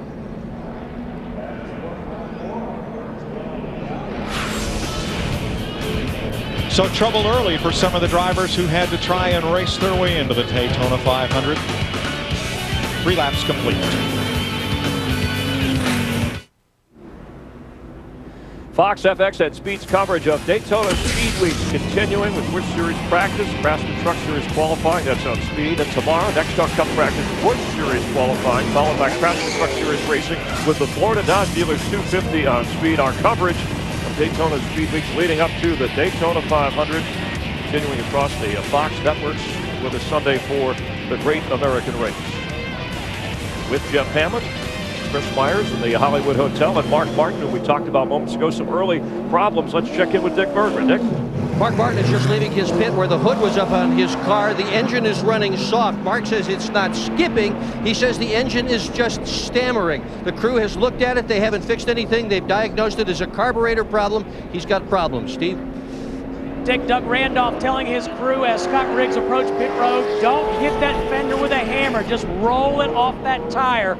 Now they're debriefing as we speak. The 43 car of Jeff Green also hit pit road. He had damage to his right rear quarter panel. He made contact with another race car on the green flag lap as well. Mike Joy. Kirk Shelmerdine has gone to the garage. So has Greg Sachs. They are out of the Daytona 500. We were watching Robbie Gordon trying to march to the front. He, Scott Riggs, and others made pit stops under this first caution of the day. And we overheard Gordon as he came into the pit and his spotter Ty Norris conversing. Everything's good. We're in a pressure situation now. I'm sure you're aware we got either first or second of our group. Yeah, 10-4. First or second of our group or first or second of this race. It'll be one of the two. Ty trying to instill confidence in his driver. And I think one of the reasons that Robbie was talking about that is he was one of the cars as well, along with Tony Stewart, Mark Martin, as we talked about, Jeff Green, Scott Riggs, Larry Gunzelman, and as well as some other cars that hit pit road and took advantage of that caution and took on 4 tires. Chris, right now the 2 drivers in the transfer spots are Boris Said and John Andretti. And already an early caution. We saw Greg Sachs from New York, Kirk Shelmerdine from Philadelphia, former crew chief who won 4 championships with Dale Earnhardt Sr. out of the running for the Daytona 500. Who's in? We'll check on it when we come back.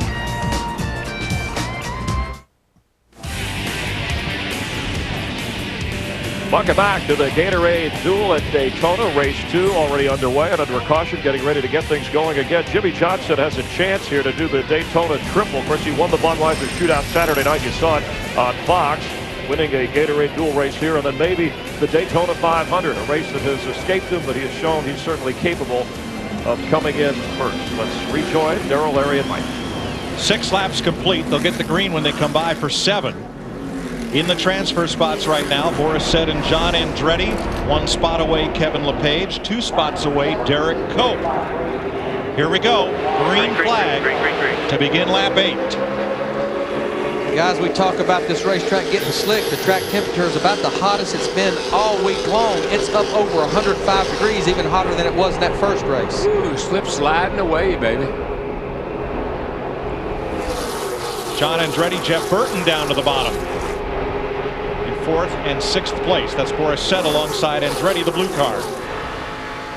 Matt? They're going to be outside, one outside.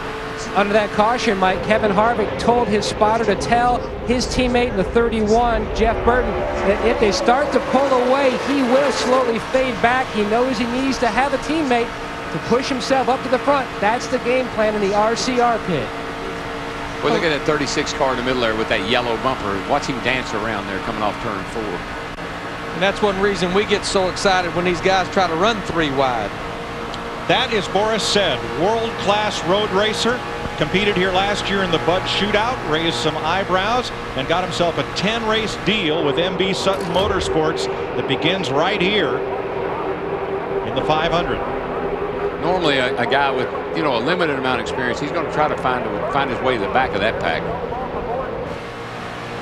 But you know, right up in front of this pack, you see Bobby Labonte in the 18 car doing a little bump draft on Jeff Burton here, the 31. But a car that's really made a move right in front of this group is Martin Truex Jr. He started back in 15th position, and he's trying to move his way up into the top 5. You see him right there on the high side, the 1 car. And Larry, he's in a go or go home. Sweeps up high, looking for 4th place. Rusty Wallace up to 3rd, behind Jimmy Johnson and Kevin Harvick. Here comes Truex on the outside. But just remember, it was his teammates that ran 1st and 2nd in that first race. How about it, Matt? Larry Mack, during the break, Kevin Bono Mannion, Martin's crew chief, asked Dale Jr. on the radio as he was pulling on the pit road, what can we pass on to Martin to help him get into the 500?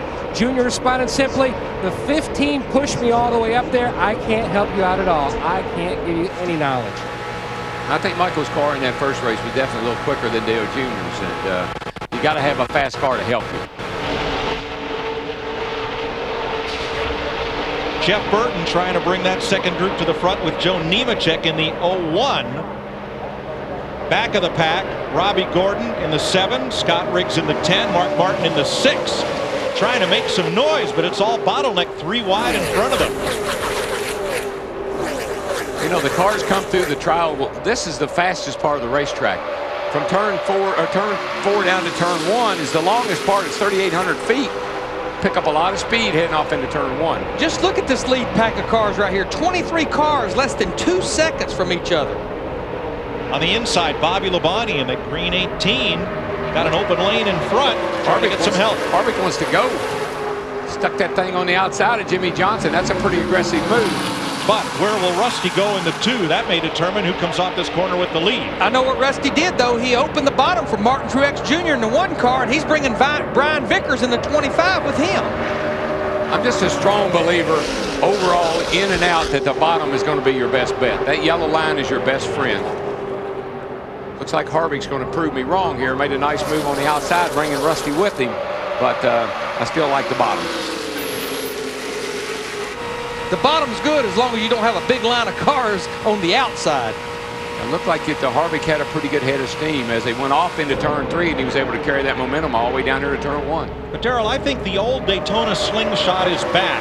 Wallace went from the bottom of turn 4, shot to the high side, and that gave him a little extra momentum to give Kevin Harvick that push coming to the trioval. It's a timing thing. It's just like when Michael jumped out behind Dale Jr. down here off of 4 to come to the checkered. He got a good run off of Dale Jr. and was able to make the pass. The guys were saying it was hard to pass with smaller plate, but so far they've been doing a good job with it. See that 17 car there on the bottom, Matt Kenseth. Remember, he had to start at the rear of this field because of an engine change. He's worked his way into the top 10. Not real surprised to see John Andretti in that 14 car running good. Remember, that is Yates engines, and basically a lot of information comes from Yates for this team. But Larry, that is a team that September 1st, that 14 team did not exist. Greg Pollux put that team together, found a sponsor, put John Andretti behind the wheel. They had a good test. They've had a good week. They have had that.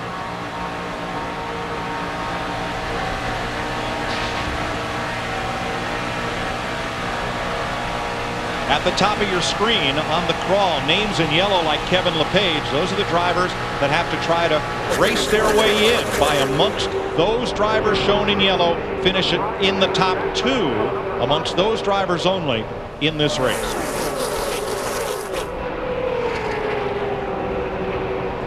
You know, I think we have some faster race cars at the back of this pack, like Tony Stewart in the 20, like Robbie Gordon in the 7, but they're bottlenecked up back there. They have nowhere to go. And that was a problem in the Bud Shootout Saturday night. The middle of the pack, oh man.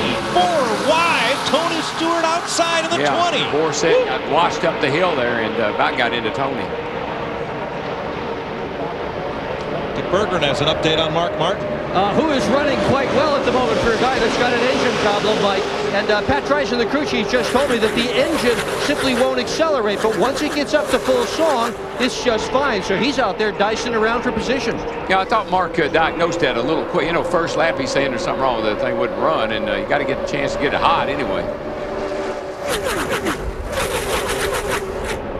But now when you look at this group right here running 2, 3, and 4 wide, those top 5 or 6 are starting to pull away because they're single file. If these guys get single file, they'll run that pack right back down. I don't like the looks of this. From 6th to 16th is less than half a second, Steve. Mike, just listening to 21-year-old Brian Vickers on the radio, he said, my car is pretty good. It's a little bit tight coming off of turn 2, but I'll keep you posted. I don't want it to be much tighter than it is now. And Steve, by that car being tight, not turning, he's about to lose the draft of those top 4 cars. But you know, they've helped that car a lot, Larry, because we watched him in practice. He had his hands full yesterday. They've done a good job of getting the car a little better, a little more comfortable for him, looks like. Big Orange is coming on the outside. Tony Stewart in the 20, now tucked up behind John Andretti. But Darrell, he has rim road all the way around this speedway, and he's been gaining spots every lap. As long as you can keep your foot in it, keep your momentum up, you can keep going forward. So you got to burp it a little bit and get in line or give somebody a break. Seems like it breaks your momentum, takes time to get it back. Teamwork now as Stewart drops in behind his Joe Gibbs teammate Bobby Labonte in the 18. And Tony's saying, hey dude, I'm down here, stick with me.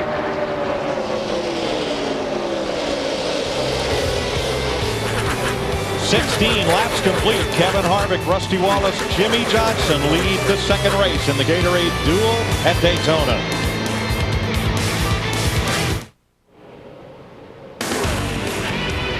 Fox's coverage of Daytona Speedway continues Saturday. First Busch Series event of the season. NASCAR's biggest current and future stars meeting on the same track. Our coverage of Daytona Speedway leading up to the Daytona 500. Continuing Saturday, the Hershey's Take 5 300, 1 Eastern, 10 Pacific. And of course, Sunday's Daytona 500 on Fox. Nice to have you with us here on FX. Race 2, the Gatorade Duel at Daytona. Kevin Harvick leading. Chevy's making a run after dominating in the earlier race. And for Richard Childress Racing, an important bounce-back year, more specifically for Harvick. This is a good place to start. It really is, Chris. They had a great qualifying effort. And right now, Kevin Harvick is showing a lot of strength right now against Jimmy Johnson, who a lot of people figured would be the guy you'd have to beat. So far, he's pretty much showing him the way. In terms of guys like a Brian Vickers, you see Tony Stewart. It looks like they're kind of waiting to make their move. Vickers maybe a little more aggressive.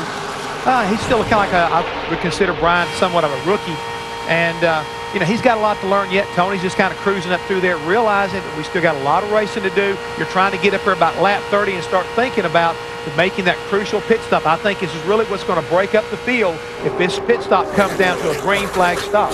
Chevy the top 5 spots currently. Matt Kenseth moving up to 6th in his Ford. Let's rejoin Larry, Darrell, and Mike. I think one thing we're seeing is the importance of teamwork. Michael Waltrip and Dale Earnhardt Jr. pushed each other to the front. Watch 4th and 5th place. They're Bobby Labonte and Tony Stewart. They are teammates, and they have been working together. Now, just in front of them, Jimmy Johnson and Brian Vickers are also Hendrick Motorsports teammates. Remember what Kevin Harvick said in pre-race. He's our race leader, but he said if necessary, he would drift back and pick up his Childress teammate in the 31, Jeff Burton.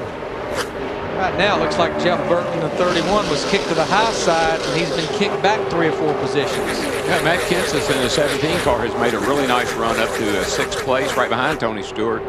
Those first 6 cars look like they'd like to hook up here and do a little drafting away from the rest of these cats. In the transfer spots right now, Martin Truex in the number 1. And I believe John Andretti in the 14. They would be the transfer spots. Boris Said would go in on speed, as well as Kerry Earnhardt. But a lot can change. And Darrell, you would tend to believe the crew chiefs and the spotters would love to tell these drivers in the top 7 or 8 positions, since we're only 8 to 10 laps away from that pit stop, stay in single file. Much easier to get the pit road in a single file than if you're 2 and 3 wide. I think that Jimmy Johnson would like to get back out front. If he can get Vickers to go with him. Looks like they got to run down into turn 1. Here he goes. But Vickers can't stay with him. And I don't know if Jimmy's got enough steam to make the pass there all by himself. If he can get some help from his teammate, he might. And Harvick has no help either right now. Everybody's pedaling as hard as they can go to get back up there. Looks like Brian Vickers in the 25 is going to be the odd man out here, because Tony Stewart in the 20 obviously is going to stay with his teammate Bobby Labonte in the 18. Yeah, Jimmy Johnson in the 48 car needs help badly if he's going to make that pass. Otherwise, he might fall back to 7th or 8th place. Here comes Burton on the outside. That bright orange 31 of Jeff Burton. That is Harvick's teammate. Help on the way? Yeah, for Jimmy Johnson. Looks like Burton's going to help Jimmy try to push him up, getting past Harvick here as they go into turn 1. That's what Jimmy needed in the 48 car, and he got it. Now let's see if those two Childress cars can get nose to tail instead of side by side at 2nd and 3rd place. You can't look over at each other because of all the head and neck restraints, but I guarantee you right now, Kevin Harvick's trying to look over at Burton and say, "What are you doing?" This reminds me of Mike Skinner and Earnhardt in the qualifying races, Larry. Several years in a row. Right. I can hear him now. I can hear Harvick now. Will somebody please remind him what team he's on? You don't have to work with me, just don't work against me. Yeah, but you know, Burton in the 31 car, he's looking to make make some noise here this weekend too. Change in the transfer spots. Martin Truex and Robbie Gordon right now are the two drivers that would transfer into the 500. Jimmy better look out. He's going to get sacked on the bottom. You know, I've been watching Robbie Gordon in the 7 car. Remember, one of those cars that has to race his way in. I just believe that what this car may do, he's already made a pit stop for 4 tires. I bet he'll be one of the cars that'll roll the dice when that pit stop comes up and change 2 tires to try to get that track position. Matt Yoker. Larry Mack, Robbie reporting in that his car has gone to the tight side. Doesn't want to turn like he wanted to, especially up off turn 2. He has backed off, drifted back, just riding, trying to save his tires, just like you mentioned, in case he wants to roll the dice and go with 2 instead of 4. Well, Matt, and of course the thing about that, normally just changing right side tires, if your car is pushing, unless you make a major adjustment, it will make it push worse. Yeah, I think that how the car's handling, you know, one of the things we've seen, Larry, I believe, if your car's pushing, you have right front tire trouble. Obviously, that's the tire you're leaning on. If your car's loose, you're going to have right rear trouble. So the tires are really telling the guys what to work on. Andy Belmont has taken his Ford to the garage area. An early exit, 34 laps to go. And Jimmy Johnson in the 48, he loves what he sees going on back there behind him. It's like, you guys just continue to run side by side. I'll just get me a little lead here and just stay there. Yeah, this pretty much is the way I thought this would go, with Jimmy just sitting there kind of leading him around here all day. I was surprised when Harvick was able to jump out there on the start. But Darrell, nobody minds these laps. It's after that pit stop when it counts. It's a psychological advantage. And he's had one all week. That's right. Got to be a better word than psychological advantage. I'll think of it.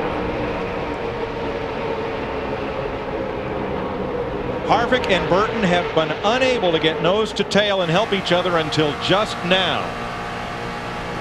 The two Richard Childress Chevrolets, their teammate Dave Blaney is also in this race, right now running in 13. Now that's where Burton probably told his spotter, tell the 29 to let me get in front of him and we can get around this cat. I'm faster than he is. I caught him. Yeah, I was trying to race him. I just tell myself there, you know. What you said. Yeah. Right. Indeed, talking on Kevin Harvick's radio, they were trying to clear him for several laps, but he just couldn't get a big enough hole. When they finally got it, he dove in. And I want to go back to what I said a while ago. These guys needed to get in this position for that pit stop that will be coming up in just a few laps. Not running side by side.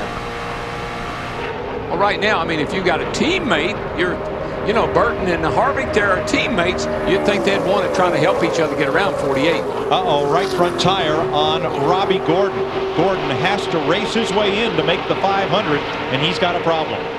Well, he's going to come to pit road. This is almost the exact thing that happened to Kenny Wallace in the first race about this very lap.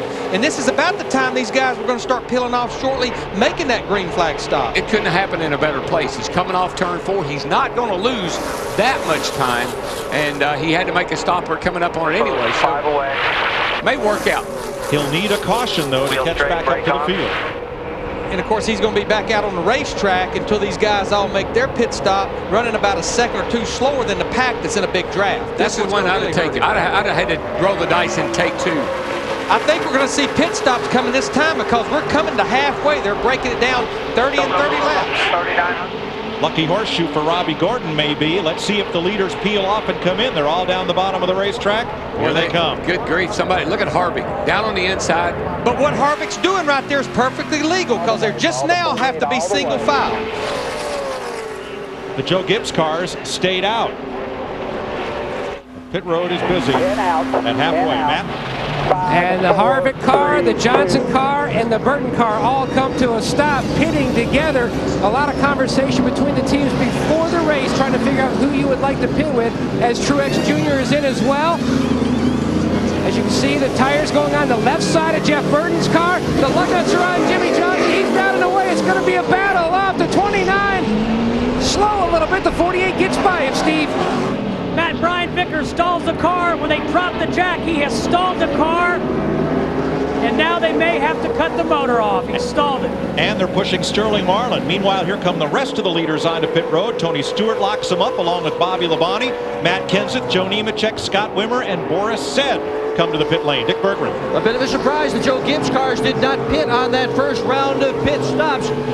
Tony Stewart now in his teammate, the 18, Bobby Labonte, pitted a little bit further down. They have run together all day long. Stewart, twice in this race, has finished second. He has never won it. He's got the car to do it today. Steve. Dick, Brian Vickers' afternoon is over. Same exact problem they had in the Budweiser shootout. As Joe Nemechek pits behind him, Vickers has broken opinion. Meanwhile, Nemechek 4 tires and he's down pit road. He's been tight. Matt. And remember what I told you, what Kevin Harvick said before the start of this race. The driver and the crew both have to be mistake-free, a little slow, leaving his pit stall, allow the 48 to get by. And that's what happened during Saturday night's Budweiser shootout, allowing Jimmy Johnson the track position to go to victory lane.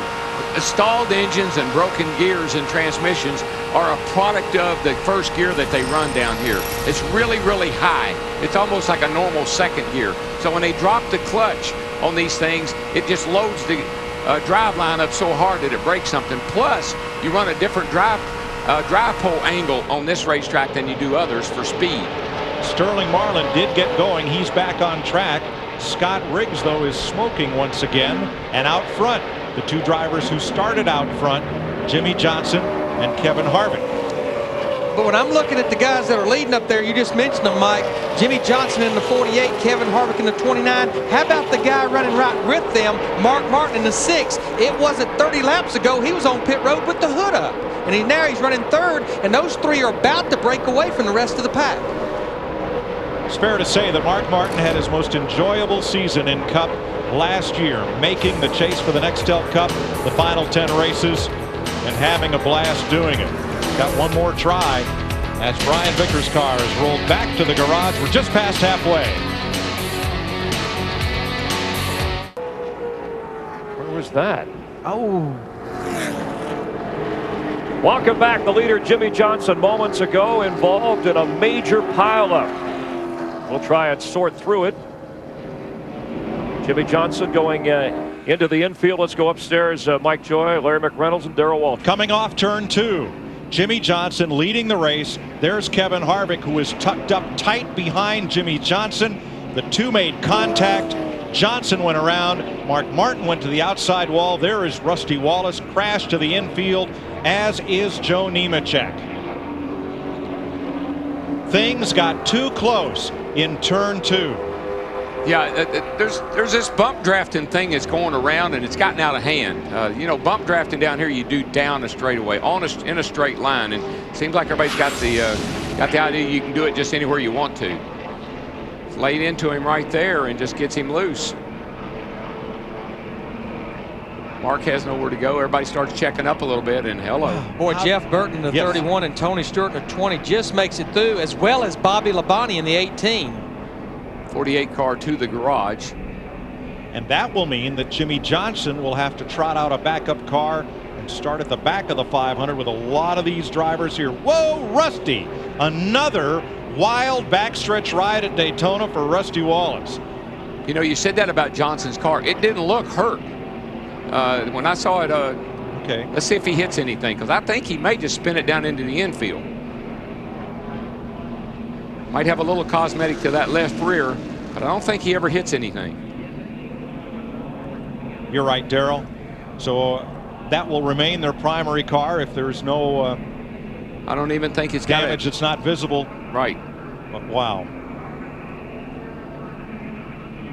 That thing, the roof flaps came up, kept it on the ground. You saw the rear tires hopping up and down, but the rest of these guys were not so lucky.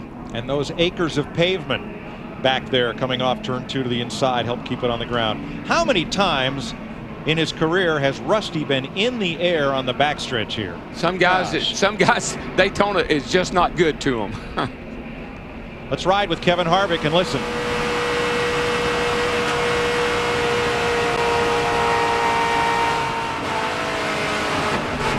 What happens, Mike, is you get a run on a guy. You get a good run on him, and you know you can't lift. And you're hoping by the time you get to him that over there you're off the corner. Listen to that thing crash. Dick Berggren. Johnson, what happened out there? It's the same stuff from last year. I don't know, from the start of the race, Harvick tried giving me a flat on the initial start. And then we're out there riding along, and he pulls his head off of his shoulders and tries bump drafting in the center of the turn. I guess all those years of watching TV and worshiping racing like he says he didn't watch much of it to realize you're not supposed to bump draft in the middle of the turn. It's a shame. I mean, just tore up 6 or 7 good race cars. I hope that Childress either fires him, does something about him, NASCAR does something about him, because this is ridiculous. Thanks, absolutely ridiculous. Thank you, Jimmy.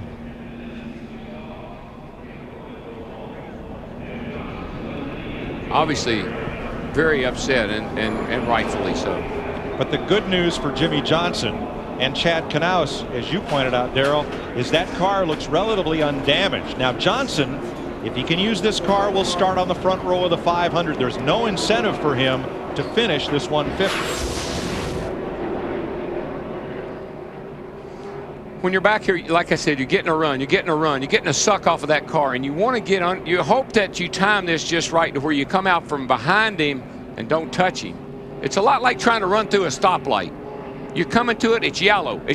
Am I going to make it? Am I going to make it? And it turns red before you get through it. Poor Mark Martin on the outside. Jeff Burton had the inside, so did the 20 of Tony Stewart. Those were the right ways to go. Mark got trapped on the outside. Rusty got turned around.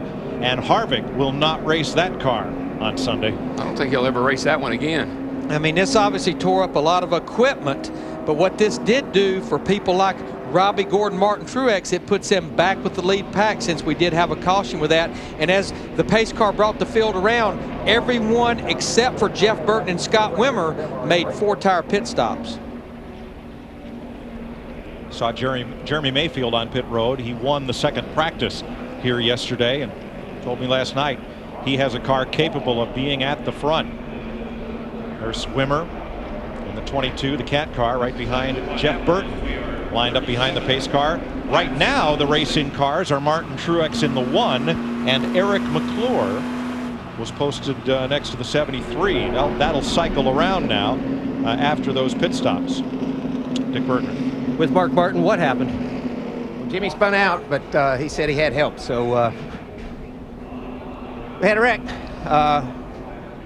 I could win the Daytona 500 with that car. Can you win the Daytona from the Can you win the 500 from the back in the backup car? Absolutely not. Never happened. That car could win, though. Very disappointed, Mark have Martin. Another one like that, though. I'm sorry. Let's go back and look at the start of the race and see what Jimmy Johnson spoke about when He and Kevin Harvick, starting on the front row, had close company at the drop of the green flag. Yeah, apparently there was some bad blood here before we even got to the green flag, or at least when we took the green flag. I think Jimmy's talking about maybe Harvick pulled down on him, or yeah, right there you see him make contact.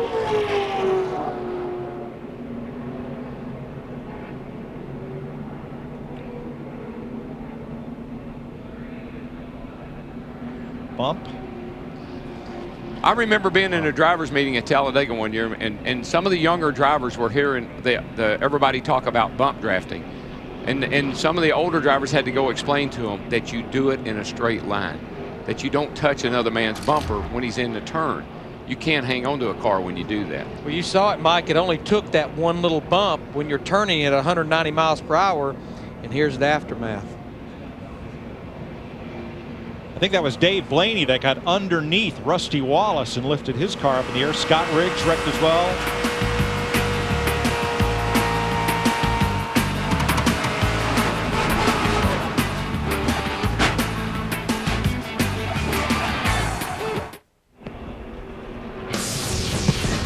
Sunday, join Fox for the Nextel Tribute to America during our pre-race countdown to the Great American Race. Clint Black, Brian Wilson, Vanessa Williams, and 5 for Fighting will be on hand to perform and celebrate America before the Daytona 500. Don't miss the Nextel Tribute to America Sunday right here on Fox. Jeff Burton taking the lead after the crash on lap 36. 7 cars involved. One of those, Joe Nemechek. He's with Matt Yoakum. Matt? And Joe's walked out of the care center.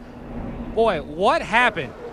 Well, I think you need to ask Kevin Harvick that. He's driving like an idiot, totally uncalled for, and that's, you know, I've got a tore up, I got had a good race car, tore up race car. You know, it's just stupid. It's totally ridiculous. You need to ask him what happened. And we'll walk on over to Kevin Harvick here in a second. Kevin's walked out of the care center. Hold that for me. As a water bottle's chucked. What's your take on the incident, Kevin? A lot of harsh comments. Well, I just got to him and he checked up, and I got to him, and I couldn't get off of him, and you know, I just spun him out, and you know, hate it for all the teams and everybody involved. But you know, I mean, it's not something where you want to bump draft in the middle of the corner. But I hate it for all these GM Goodwrench guys, and just got to him, and he slowed down and got sideways and got in the back of him. Okay, that's Kevin Harvick's side of the story, Mike. Thanks, Matt. We're getting set for a restart. The cars are in turn number 3. We'll show you one more look at it. Now, I could look at this 2 ways. Did Jimmy Johnson, where the car sometimes will get a little loose and you got to get up out of the throttle. Maybe, I don't know, you have to find out from Jimmy. Maybe he had to squeeze out a little bit and didn't give Kevin had no option there because he was right on his back bumper. Seen that happen before.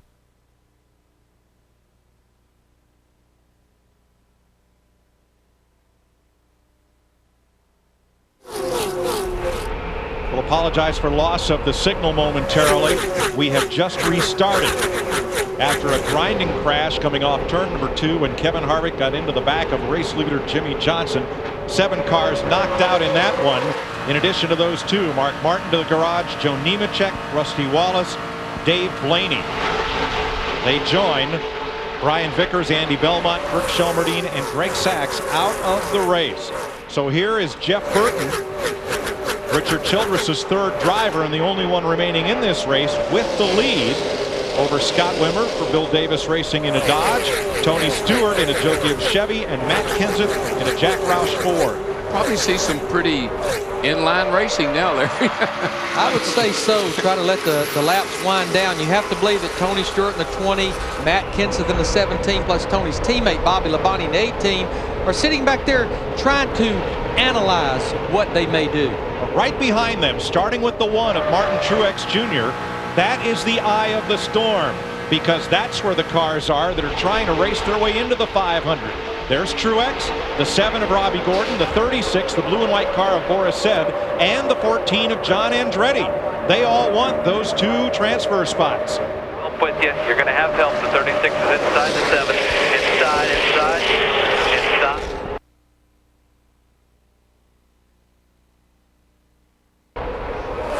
And Russell, we've heard Harvick's side of the story, Johnson and Nemechek's. What about your side? Well, my side was, when I got to it, it was just the whole racetrack was just solid smoke. You couldn't see a thing. And I went to the high side, And I got up there and I saw Harlock up there. I started to come back to get away from him, but he was just coming across the track. There's just nowhere to go, and that was it. That was a hard hit, man. That's probably the hardest I've hit in my life. Your last 500, how is the backup car? The backup car was tight in the Bud Shootout, and we've got a complete different setup in this car. This car here was pretty good. It started pushing on me early, or not early, but about lap 20. I thought I was tearing the tire up, and come to find out I wasn't. So I think we got a pretty good setup for it. And we're not quitting right now, man. We're going to work harder. Thanks, Rusty. Rusty Wallace tumbled down the backstretch in this race in 1983, and in the 1993 Daytona 500 went for a barrel roll in the back straightaway. Wimmer looked to the outside of Jeff Burton, and when he did, Tony Stewart closed the door and left Wimmer to hung on the outside, and they all went blowing by. Let's go to Wimmer's pit. Here's Steve. Mike, Scott Wimmer pitted on lap 31 and made a small air pressure adjustment to correct the condition he described as a little bit loose off the corner. That was a 4-tire stop. And it looks like the 31 car, not necessarily the fastest car in this group, but every time you make a move, somebody behind you closes the door. And that's what happened to Martin Truex Jr. about a lap and a half ago in the one car. He moved to the high side, and about 7 cars went by him on the low side. If you don't complete the pass, you're in big trouble. And this is what Jimmy Johnson said after Saturday night's Bud Shootout. Whoever is in the lead after the pit stop will be very difficult to pass. That's what we're seeing here. However, the Joe Gibbs teammates are right behind Jeff Burton, Tony Stewart, and Bobby Labonte nose to tail. And I'll tell you what, there's a couple of cars up there running awfully good. Kevin LePage in that 37 and Derek Cope in that 55. They're with the lead pack.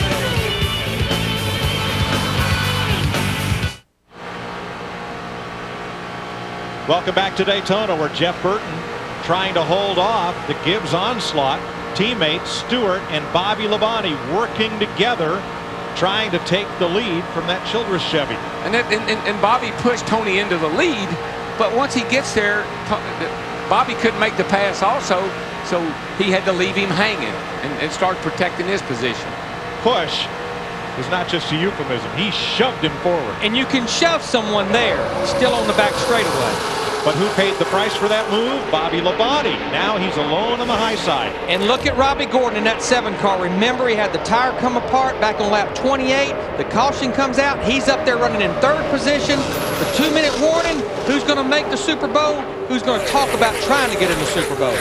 10 laps to go, and there's apparently a deal between Robbie Gordon and Martin Truex. They are linked up nose to tail in 3rd and 4th place, both trying to race their way in.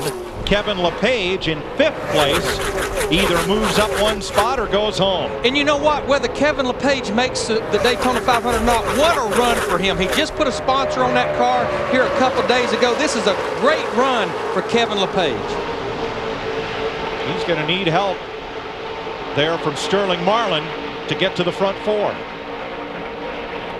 Kerry Earnhardt can't do anything about it, but if Boris Said or John Andretti or Martin Truex finish in one of the transfer spots, Earnhardt will race here on Sunday.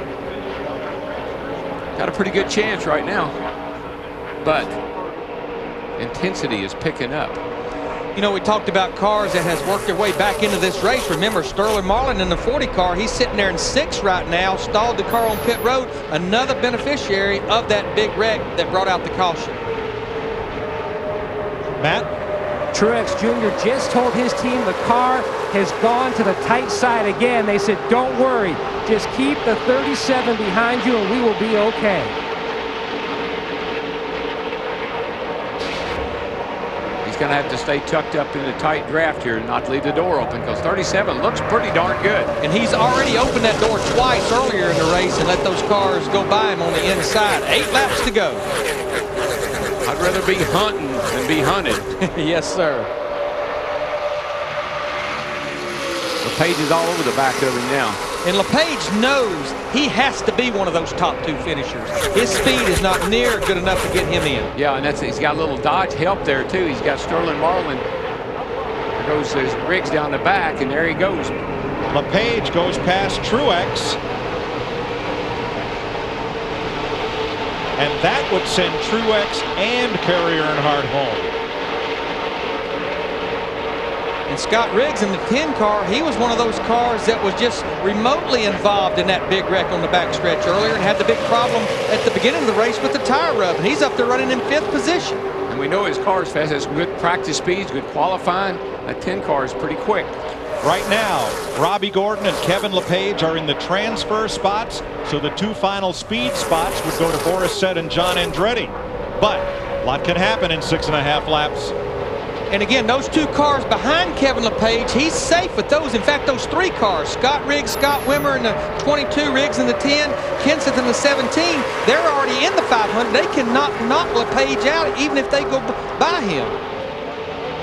The 1 car is really in trouble there. He's just floating back, and Scott Riggs has slid up in front of him now, and Scott's got his hands full. Remember Robbie Gordon in the 7 car, they had to change engines earlier in the week. They went to a DEI engine package in that car. 6 to go. Shelburne, Vermont's Kevin LePage, former star of the NASCAR North Series, and that number 37. He has been a full-time Cup driver. He's been in the Busch Series, put this deal together. In fact, he and his wife Donna ran their own Busch team for a number of races last year. He is trying to hang on to the final transfer spot behind Robbie Gordon. In fact, his wife Donna, she is up top spotting for him. And what's going to happen to him unless he can force by the 7 right here, which looks like he might do it. He got him loose and he gets to wobbling. Kevin is faster. And that was going to be a problem for him because he was going to get bottled up, but he was able to move Robbie out of the way. So I think that was a good move for Kevin. Ever so gently. Mike Ricci on that left box with Kevin Mannion, the crew chief for Truex. Kerry Earnhardt in the right box. Can either one of them get into the Great American Race? And Darrell, Mike, not totally surprised that Kevin LePage in that 37's running up there. Ernie Elliott engines in that car. If either the 1 or 36 passes Robbie Gordon, Truex is in. Boy, Sterling Martin just gave Truex a great shot getting into 1, and it really moved him forward. Derek Colt, the 55, still with an outside chance, but the laps are winding down. 4 to go this time, behind Tony Stewart. We've got a lap car about 200 or 300 yards out in front of Tony Stewart in the 20. Larry Gunzelman, they had to work by him earlier in the race, and in fact, Tony will get a little sniff of a draft from him for about a lap. Matt? And they keep telling Truex, we're trying to get the 36 to help you to get on by the 7. As you can see, the 1 of Truex takes that position now, trying to dip down on the inside of the 10. So now it's LePage and Truex in the 2 transfer spots.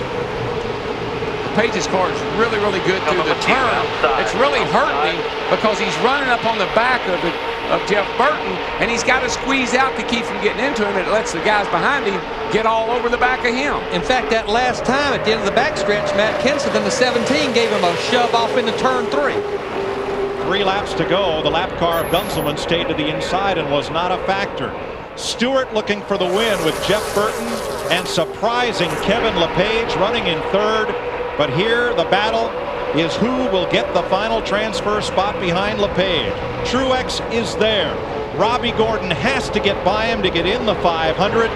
And Boris Said would have to get up there for Kerry Earnhardt to have a chance. And right now, Kevin LePage's best friend or his worst enemy could be Matt Kenseth in that 17 car. I'd be really happy if I looked at my mirror and saw Matt Kenseth behind me. I think he's probably in pretty good shape. 2 to go this time. 5 miles to go. If Stewart wins this race, he'll start 4th on Sunday. Jeff Burton would start 6th. LePage would start 8th and Kenseth 10th. And that's too big a prize to give up for a shot to move 1 spot right here, do you think? That's going to be a tall order. Exactly. Darrell, if you're in that front 4, do you really want to break out? I wouldn't budge. I'd be making a deal. Of course, I'm not driving one of them. I'd be making a deal. You won't move, I won't move. Well, Jeff Burton, the 31, we know he wants to win a race. Kevin LePage in the 37, he wants to make the Daytona 500. Where you get in trouble, as you see here right now, you get a run on a guy, here comes the 17, and whoa. Oh, and Truex down to the inside of Matt Kenseth. He's going to climb up to 4th. Well, this is it, boys. White flag, and all the stakes are up for grabs. Look at Robbie Gordon in the 7 car. He knows he can see those cars in front of him. He has to get to him. Whoa, Riggs! Half a lap to go. Scott Riggs got sideways off the bumper of Kenseth. He did. Whoa. Did a good job of not wrecking both of them. Look at Kevin LePage waving out the window to Martin Truex in the 1. Stay behind me. Stay behind me. Matt Kenseth fighting back.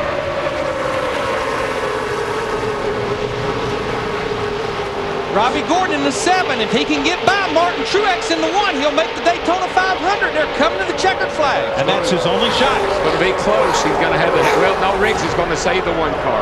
Stewart. Tony Stewart wins. Jeff Burton second. Kevin LePage third.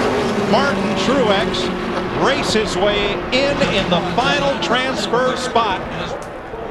And Kerry Earnhardt will pack up and head home. Sitting with Bobby Hutchins there. A tough break for Kerry. He won't be in the Daytona 500 because Boris said and John Andretti will take the final 2 spots based on Sunday's qualifying speeds. Guys, we've been down here, though, 7 days, and Kevin LePage running 3rd in this race and making the Daytona 500. That has to go almost straight to the top of the charts of the stories of the week. It's a great run by he and also by Martin Truex. I mean, he did a good job getting himself in there, too. Nice job, Bono. High fives by Bono and Gricci and the guys. Congratulations, you're in the Great American Race. Oh, I don't know what to say, man. Just awesome. Martin did a great job. Stevie spotting. I'd like to thank the motor shop. They took a bad rap this week, and they worked Dennis and Randy and all them guys in the Speedway engine down there. They flew in some parts. They tuned us up the other morning, and that was a difference. How nerve-wracking the last 2 laps, Bono? The last 2 days. How about that? It was nerve-wracking, but it's just great. I like to say hi to Teresa and Dale Jr. and thanks for the opportunity. Thanks, Bones. Tony Stewart, Jeff Burton, and Kevin LePage, who last year ran 17 races for 3 different car owners, going to the Daytona 500. NASCAR on FX is brought to you by Gatorade Thirst Quencher. Gatorade, is it in you? And by Pizza Hut, home of the new Dip and Strips Pizza. And we welcome you back. Fox FX Speeds coverage of Daytona Speed Week continuing next with Busch Series practice, the Craftsman Truck Series tomorrow. Next on Cup practice, Busch Series qualifying, followed by Craftsman Truck Series racing. The Florida Dodge Dealers 250 on speed as our coverage of Speed Weeks continues across the Fox networks. Of course, Sunday, the Daytona 500, the Great American Race, 1 Eastern, right here on Fox. Tony Stewart winning his first Gatorade Duel in his 7th race. Let's go to Gatorade Victory Lane and our Steve Burns. All right, thanks a lot, Chris Myers. Tony Stewart climbing out of a very hot race car. Tony, first of all, how rewarding is it? What does it mean to pull into Victory Lane at Daytona? Well, at least I know how to get here in this new Victory Lane, but you know, this team deserves it. They've worked hard all winter. You know, we got a little help with a couple cars getting taken out, but I can tell you that the VIP or MVP of this race was Bobby Labonte. I mean, he's the one that gave me the shot that got me through, and it stalled him out, which hurt him, and it hung him out and cost him some positions. But he was the one that won this race for us, so got to thank Bobby Labonte. Congratulations, Tony. Thank you. Let's go to Dick Berggren. With Kevin LePage, who wiped a tear from his eye as he pulled to his stop here. You're in the Daytona 500. Have you ever driven harder? No, sir, I haven't. I mean, I'm telling you, my hat's off to Roger Craven and John Carter for putting this deal together. Patron Tequila for coming on aboard, taking a chance with us today. We put the deal together last night about 6 o'clock with Active International. Billy Poindexter, all the guys in the pits, they've been working night and day trying to get this thing together. Came here, we knew we had an uphill battle, but I'm telling you, to race it in and race it to a top 3 finish in one of the 150s, I can't be any more proud of the Nerdy Elliott engines and the new Dodge. It was just an awesome race car for me today. No wind tunnel, no test. He's in the Daytona 500. Matt? Martin Truex Jr. is also in. How did you describe those final 5 laps? Insane. Man, I'll tell you. We had a really good car, better than I thought it would ever be. I surprised myself beginning of the race, drove on up there, and the dang tape blew up off the grill, and we got really tight. And then we freed the car up to help it, and we didn't know the tape would come up, so we go out there, and I was really just out of control after that. But you're in the Daytona 500. I know, it's incredible. We weren't in it till the last lap, man. It was exciting. Mike? Always a lot of surprises on Thursday. The two biggest today, Kenny Wallace and Kevin LePage. Yeah, you know what? That was a $250,000 race for Kevin LePage. The 20 that he won today and the 220 he's going to take home Sunday when he starts in the race. And even though it appeared all week since we've been down here, DEI is struggling. In the first Gatorade, they run 1-2, and then they run 4th in the second one, Martin Truex Jr. Pretty good day. Chris?